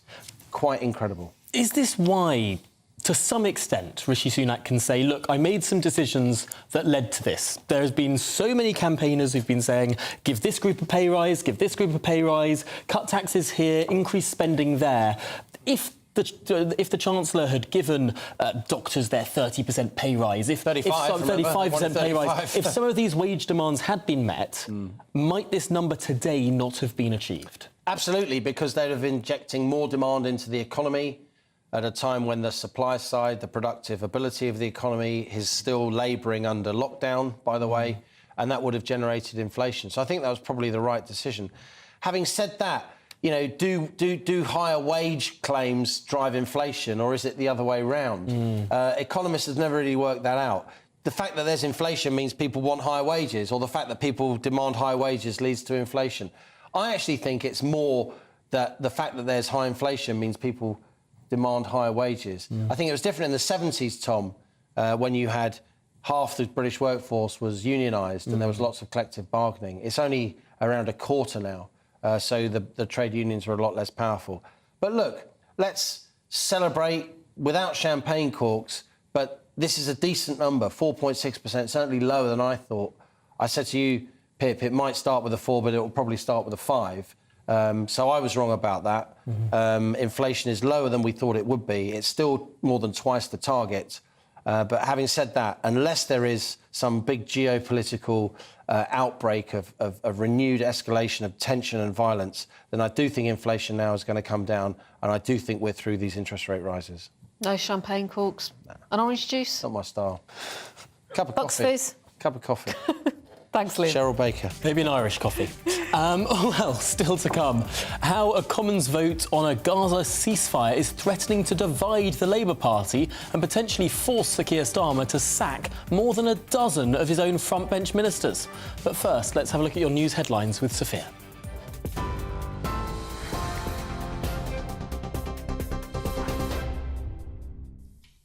It's 2:33. I'm Sophia Wensler in the GB newsroom. The Prime Minister says he's prepared to change the law to stop small boat crossings after the Supreme Court ruled against his Rwanda policy.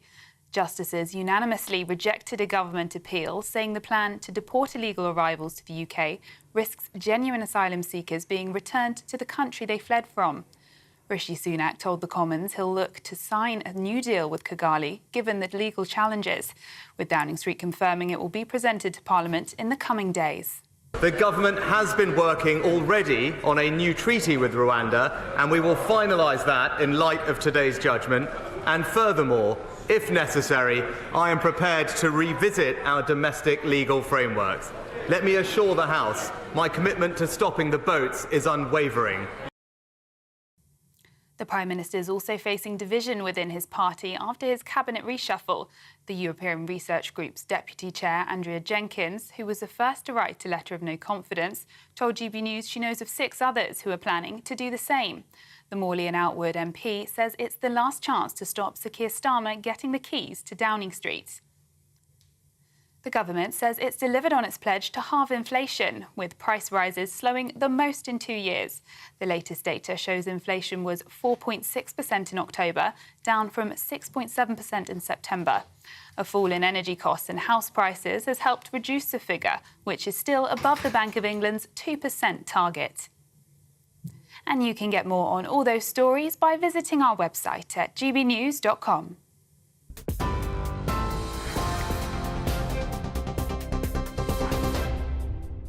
For stunning gold and silver coins you'll always value, Rosland Gold proudly sponsors the GB News Financial Report. And here's a quick snapshot of today's markets. A pound will buy you $1.2440 and €1.1465. The price of gold is at £1,579 and 73 pence per ounce. And the FTSE 100's at 7,499 points. Rosland Gold proudly sponsors the GB News Financial Report.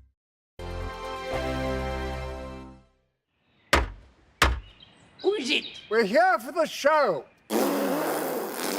Welcome to the Dinosaur Hour with me, John Cleese. I was married to a therapist. And you survived? I thought we were getting Hugh Laurie. Second best. You interviewed Saddam Hussein. What's that like? I was terrified. I'm playing strip poker with these three. Oh! No, thank you. My CDs need to be put in alphabetical order. Are you going to be problematic again? The Dinosaur Hour. Sundays at 9 on GB News. What you get for breakfast is something that, if we do our jobs right, you will wake up to news that you didn't know the night before. It's a conversation. It's not just me and Eamon. We want to get to know you, and we want you to get to know us. From 6, it's Breakfast with Eamon and Isabel. Monday to Thursdays on GB News, Britain's news channel. I think the most exciting bit for me is talking to people. People who I think are ignored often by the major news channels. We're going to give news they want to hear. There's a voice there that needs to be heard. I think there's a chance here for a diversity of opinion to be expressed, which you don't find elsewhere. It's really exciting. We don't hold back. We're free to say how decisions that are taken here affect us all around the country. Only on GB News, the People's Channel, Britain's news channel. So Jubes and Kerr, we tackle the issues of the day with real robust debate, both sides of the fence, battling it out with me in the middle with my forthright opinions and views. And often really interesting things happen because you start with a position and then by the end of the debate you find actually, well, I might not have thought about that one. What we need in this country is 2 new political parties. You should maybe think about doing a 2024 calendar. I'm Michelle Dewberry and I'm keeping you company right through until 7 o'clock this evening. GB News, the People's Channel, Britain's watching. Tired of the usual focus-tested, pre-prepared Westminster runaround? Well, so am I. So you want higher taxes? Is your department to blame for this? Are you rethinking this policy? Every Sunday at 9:30, I'll be sitting down with those in power to get the truth about the issues affecting you. Let's be honest, we've known about the cost pressures of this project for years, not months. That's the Camilla Tominey Show, a politics show with personality. On GB News, the People's Channel, Britain's news channel. In the GB Newsroom, we bring you the news as it happens. With our team of dedicated journalists across the UK, we're ready to give you accurate reporting every day. When the news breaks, we'll be there with bulletins on GB News, the People's Channel, Britain's news channel. When the news happens, it happens here. And really important breaking news. Breaking news this morning. On TV, radio and online, the news starts here on Britain's newsroom. All the biggest stories and the answers that you need from across the UK and beyond. Join Britain's newsroom from 9:30 on GB News. The People's Channel, Britain's news channel. GB News, unlike other broadcasters, isn't obsessed with the London-Westminster bubble. We think there's a nation beyond the M25, and that's why we talk about the issues that matter across the land. Join me on State of the Nation, 8 to 9 o'clock, Monday to Thursday, on GB News. Daisy's listening, and you should too.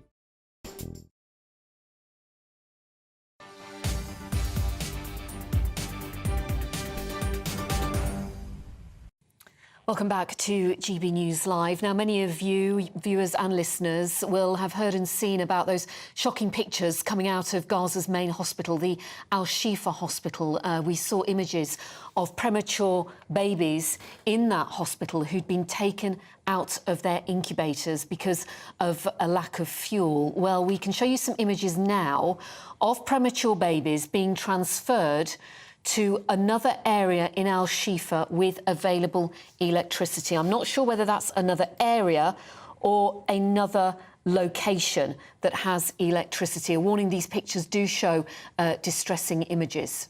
Well, Israeli troops entered Gaza's biggest hospital, having barricaded it for days, believing Hamas headquarters operate in tunnels buried beneath the hospital, which the terrorist organisation Hamas denies.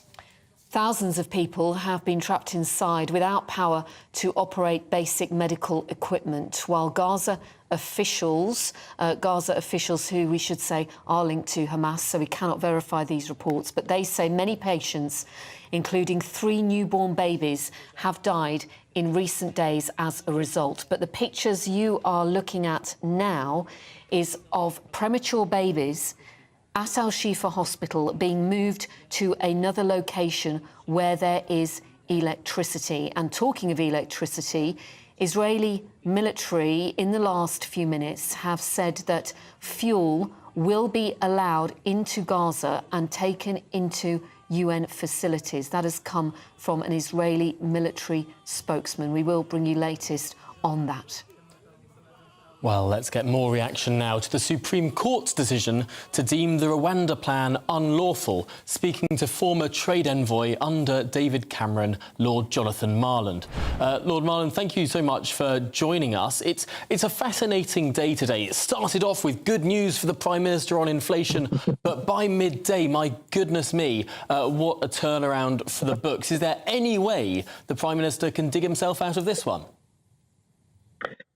Well, I think he can, but these 2 issues that you allude to are the most important issues for the general public. That of immigration on the one hand, and the other of getting the cost of living down. So he's achieved one of them, and I think he will be full guns blazing, or whatever phrase you want to put it, trying to achieve the other. I do find this court ruling really quite bizarre. And I actually find it bizarre that the court should be ruling at all, because agreement has been made with another government to deport illegal immigrants, and that is set in place. And I don't quite see why the court should have a ruling on it, or the High Court in this particular case. It also shows to me a slight naivety in that they probably haven't been to Rwanda, they don't know what it's like, they've probably got a slight built-up, prejudged idea of what Rwanda might be. I've been there twice in the last year and a half or so. I was there in February, I was there in June last year, so if that adds up to a year and a half. And it's an amazing country. I mean, it's a incredibly modern, contemporary country with a very strong rule of law and some extraordinary facilities. Isn't one of the issues that the Supreme Court had was with the perhaps trustworthiness of the word of the Rwandan government, having pointed to a case whereby a deal between Rwanda and Israel was breached by the Rwandan party in the past? Well, I think they can point to that, and they're not the only country in the world to have breached an agreement. In fact, there are very few countries that haven't. So I think that's a tenuous case. I mean, the facilities that are being provided are arguably better, certainly as good as they are here. Rwanda is, and particularly if you go to the capital, Kigali is a very clean, modern city, and they have, as I said earlier, a strong rule of law. They have zero tolerance of corruption, and it is billed as a sort of Switzerland of Africa. I'm not sure Switzerland is necessarily the right analogy, but that's what people call it. Lord Marland, I think the only person we've seen going to Rwanda so far is the former Home Secretary Suella Braverman, who we know favoured very much this Rwanda plan. But there are question marks about whether people that would be sent there would be treated fairly, what would happen to them. And also, let's face it, only a fraction of asylum seekers would be going on that plane. It would do nothing to tackle the backlog at all. Well, I think it's very totemic in that we are prepared to send our asylum seekers or immigrants or whatever you want to call them to another country, and it is meant to be a deterrent. I actually don't think it's a tremendous deterrent. And by the way, Boris Johnson was in Kigali June last year, as was Liz Truss when she was Foreign Secretary. So they've been and seen and had discussions, as were other heads of the Commonwealth state, because Rwanda are chair and officer of the Commonwealth currently and have been for the last 18 months. And so almost every head of state was out there for the Commonwealth Heads of Government meeting, including our now King.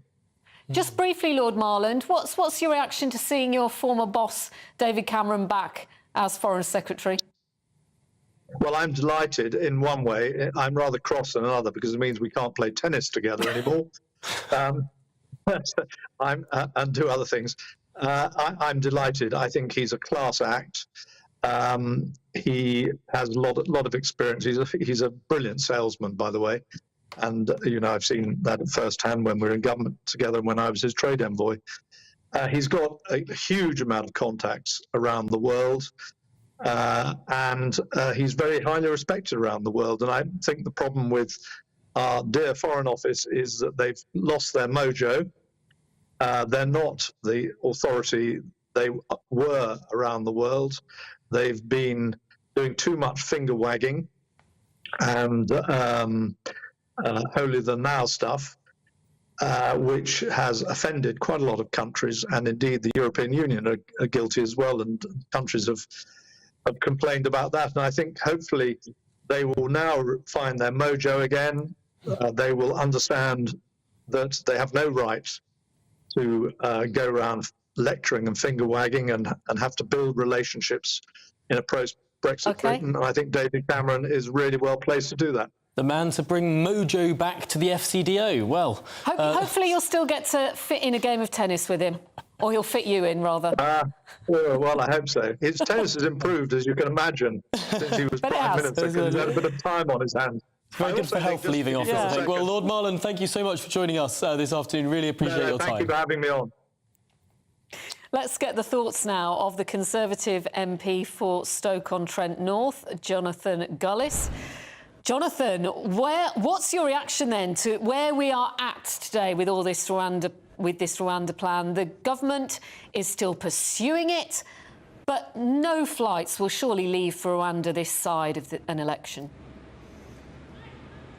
Well, look, I share the disappointment, as I'm sure with many GB News viewers, about the fact that the Supreme Court has ruled against the Rwanda policy. However, we have to respect the Supreme Court in its judgment, even if we don't like it. But I don't think the Plan B that's been presented by the government, this idea of upgrading our Memorandum of Understanding into a treaty, is simply good enough. It doesn't go far enough. The Supreme Court themselves laid out all the different types of international treaties and conventions that we're signed up to that are acting as a blocker for us to be able to get these flights off the ground. And I was very disappointed when I asked the Home Secretary in the chamber just a few minutes ago about the fact whether he'd be willing to not just look at changing the domestic legal framework, which the Prime Minister's spokesperson said they're willing to do, but whether they would be willing to disapply international laws and conventions like the ECHR, like the Refugee Convention, and to get the answer nope from the Home Secretary was simply not good enough. It's fascinating you mentioned there that this goes beyond the ECHR, as of course the Supreme Court mentioned in their ruling. How likely is it for the government to look at every single international treaty the United Kingdom has, every single obligation? There are potentially dozens of these agreements. To disapply parts of them all would seem perhaps a tad ambitious. Well, look, if you introduced a notwithstanding bill, something that Bill Cash has been advocating for an awful long period of time, something that myself and Danny Kruger put forward actually as an amendment to the illegal migration bill before it became an act of law, the government obviously didn't want to agree to it then. We think that that could be introduced and something we could get through the House quite speedily. We've seen the government get legislation through in a couple of days when it's wanted to. So this is an idea that I think that should certainly be on the table and explored. And look, I think we've got the judgment from the Supreme Court that does, as you say, Tom, outline the different conventions and treaties which are obstacles to us being able to take back control of our borders. And essentially, if we don't do that, if we don't go as far as we need to go to deliver on this important pledge from the Prime Minister, the Conservative Party will reap what it sows at the ballot box of the next general election. In my Stoke-on-Trent North, Kidsgrove and Tork constituency, 73% voted to leave the European Union. I proudly campaigned for that, to take back control of our laws and our borders, and at the moment it doesn't feel like that. Jonathan Gullis, a notwithstanding bill, if it achieved support of the government, could pass the Commons. But isn't the problem here that whenever the government has tried to do something ambitious on the borders, you only hold a third of the seats in the House of Lords, and of course the courts often interfere too? Wouldn't the problem with a notwithstanding bill be that the Lords wouldn't pass it? Well, look, you could obviously put something onto it, which means that we could basically bypass, essentially, the House of Lords. But now we've obviously got our Foreign Secretary in the House of Lords, someone who I'm sure will proudly advocate for the government's agenda in there, as well as obviously looking to keep our relations around the world. And I hope that he would be able to provide the masterstroke that is needed to get it through the laws quickly, using all those years of experience that he's rightly pointed out that he has, both as a Prime Minister, as a leader of the Conservative Party, and now soon to be a peer of the House of Lords. Something that you suggested should happen, Jonathan, is physically pushing the small boats back into French waters in the Channel. Well, yes, look, under the Nationality and Borders Act, the former Home Secretary, Priti Patel, enabled the ability to push back, something the Australians use very successfully, which is nudging boats back into French territorial waters and actually demanding the French pick those people up and take them back to French shores. It is completely unacceptable that it's constantly British vessels going deep into French territorial waters to help people who are illegally trying to enter our country, who have chosen to put themselves in a very dangerous vessel, when actually the French are just standing by watching the boat and not doing anything about it themselves. It makes a mockery of the near £700 million that we've invested into our relationship with the French to date. And even though small boats crossings in terms of people are down by a third, and in terms of vessels down by 50%, we're still at nearly 30,000 people for this year alone. It's simply not good enough. The people have had enough, especially in places like Stoke where they've been taken advantage of for far too long, having their housing supply taken up, school places stretched, and obviously the NHS put under further strain. Well, of course, the government would say that 22,000 crossings have been prevented by UK-France cooperation in the last year. But I think, Jonathan Gullis, you do speak for a huge proportion of the electorate when you say that that's not good enough. We thank you for your time here on GB News this afternoon. I'm not sure there'd be the capability to actually physically push back all the boats. I know the government often says that there's not international water between the UK and France, which is the difference between the Australia parallel, where there was international water. But, of course, there are those who argue that it is entirely possible too. Well, let's return to that crucial vote in the Commons this evening, which threatens to split the Labour Party, with shadow ministers expected to disregard their leaders' wishes and vote for a ceasefire in Gaza. Well, pro-Palestinian protesters are expected to gather outside Parliament in the next few hours. And our reporter, Ray Addison, is there for us. Ray, we're not seeing huge throngs yet, but in the past, when there have been these big moments of foreign policy debate in the Commons, it does get quite hairy out there. Yeah, definitely. This is being described by organisers as an emergency rally. It's organised by the Palestine Solidarity Campaign, of which Jeremy Corbyn is a patron. And of course, as you were saying, it comes ahead of this expected vote on an amendment which has been tabled by the SNP, where they're calling for a ceasefire between Israel and Hamas. SNP Westminster leader Stephen Flynn has said that Parliament must show, quote, moral leadership and vote in favour of backing an immediate cessation of hostilities. Now, of course, Labour has tabled its own amendment referencing the scale of the civilian casualties in Gaza, but not going so far as to call for a ceasefire. And it's not yet known which of those two amendments, if any, will actually be called on for a vote. The Speaker will make that decision, although we have seen indications online, as you were saying, from many Labour MPs that they would back a call for an immediate ceasefire. Now, the PSC is calling for pro-Palestine protesters to show up in large numbers. They believe that if the more people they have here, the more pressure there will be, the more of an indication there will be for MPs to back that ceasefire call. The PSC describes itself as the biggest organisation in the UK dedicated to securing Palestinian humanitarian rights. They say that they're building a mass movement for Palestine. They also say they're against anti-Semitism, but they do accuse Israel of flouting international law. Parliament Square behind me has been barricaded. There's a number of police, and that number is growing. There's also a number of police vans here as well. It remains to see if there's any violence. Well, Ray Addison will keep a keen eye on how things develop there in Parliament Square. But for now, thank you very much. And of course, suggestions that potentially 12 Labour shadow ministers might lose their jobs tonight. And also, while Yvette Cooper was speaking a little earlier, protesters were removed from the House of Commons public gallery after holding up ceasefire now signs. Getting quite dramatic. Let's cross now to Martin Daubney, who, of course, has his own show coming up next. Martin, what can we look forward to? Well, the big topic is Rishi Sunak Rishi sunk? Suella torpedoed him. Suella torpedoed him. Rwanda, hull below the water. Is the entire mess sinking into the deep blue yonder? It feels like end of days. Talks of rebellions. We've got some more on that. We're looking at the China crisis that Cameron is bringing, meant to be a safe pair of hands, but some of his financial past might come back to bite the party on the bum. Also, we'll have the latest on this Labour backlash on Gaza. Thanks very much, Martin. That is next. Thank you for your company on GB News Live. We'll see you tomorrow.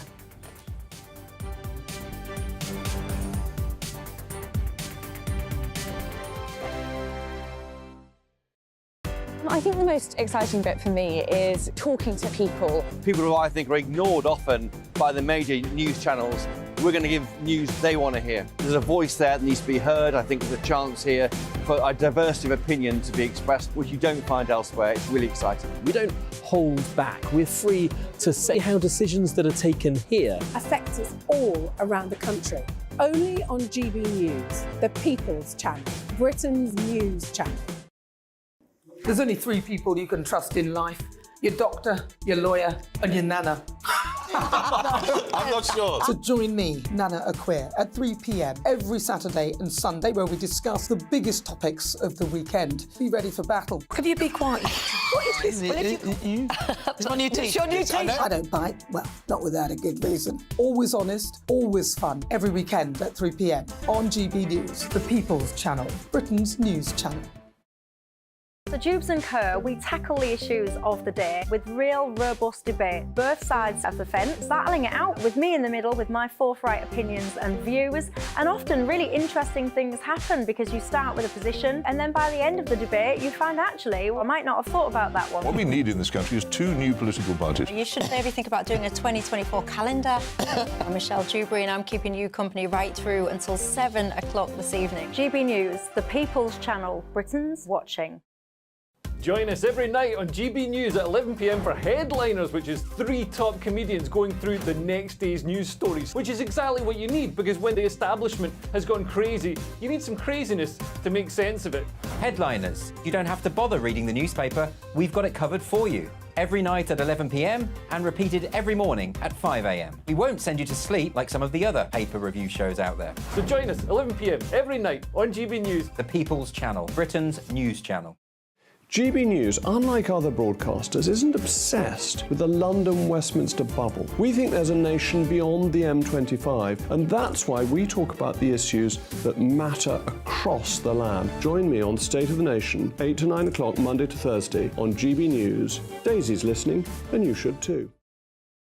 Every Sunday from 11, join Michael Portillo. There will be topical discussion, looking at the week before and the week to come. So kick back and relax at 11 a.m. on Sundays on GB News with me, Michael Portillo. GB News, the People's Channel, Britain's news channel. I'm Andrew Doyle. Join me at 7 o'clock every Sunday night for Free Speech Nation, the show where I tackle the week's biggest stories in politics and current affairs with the help of my 2 comedian panellists and a variety of special guests. Free Speech Nation, Sunday nights from 7 on GB News, the People's Channel, Britain's news channel. Tired of the usual focus-tested, pre-prepared Westminster runaround? Well, so am I. So you want higher taxes? Is your department to blame for this? Are you rethinking this policy? Every Sunday at 9:30, I'll be sitting down with those in power to get the truth about the issues affecting you. Let's be honest, we've known about the cost pressures of this project for years, not months. That's the Camilla Tominey Show, a politics show with personality. On GB News, the People's Channel, Britain's news channel.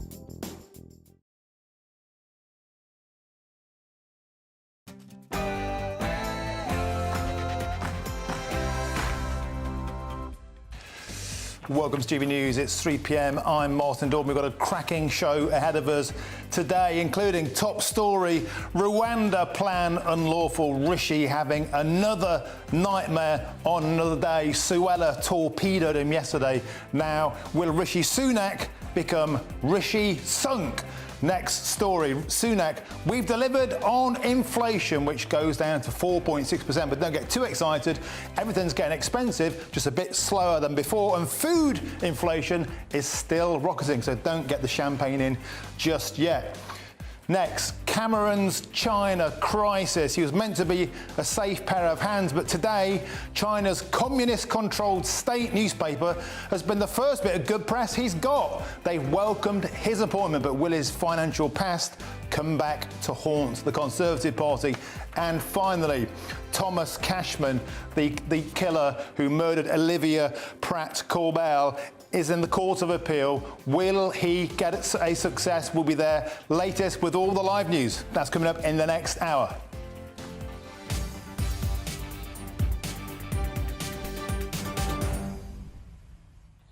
So what we want to hear from you today, at the usual ways, gbviews@gbnews.com. Do you think Rishi has passed it? Is this it? Suella said he had no plan B. It seems that's the case, but an emergency press conference is coming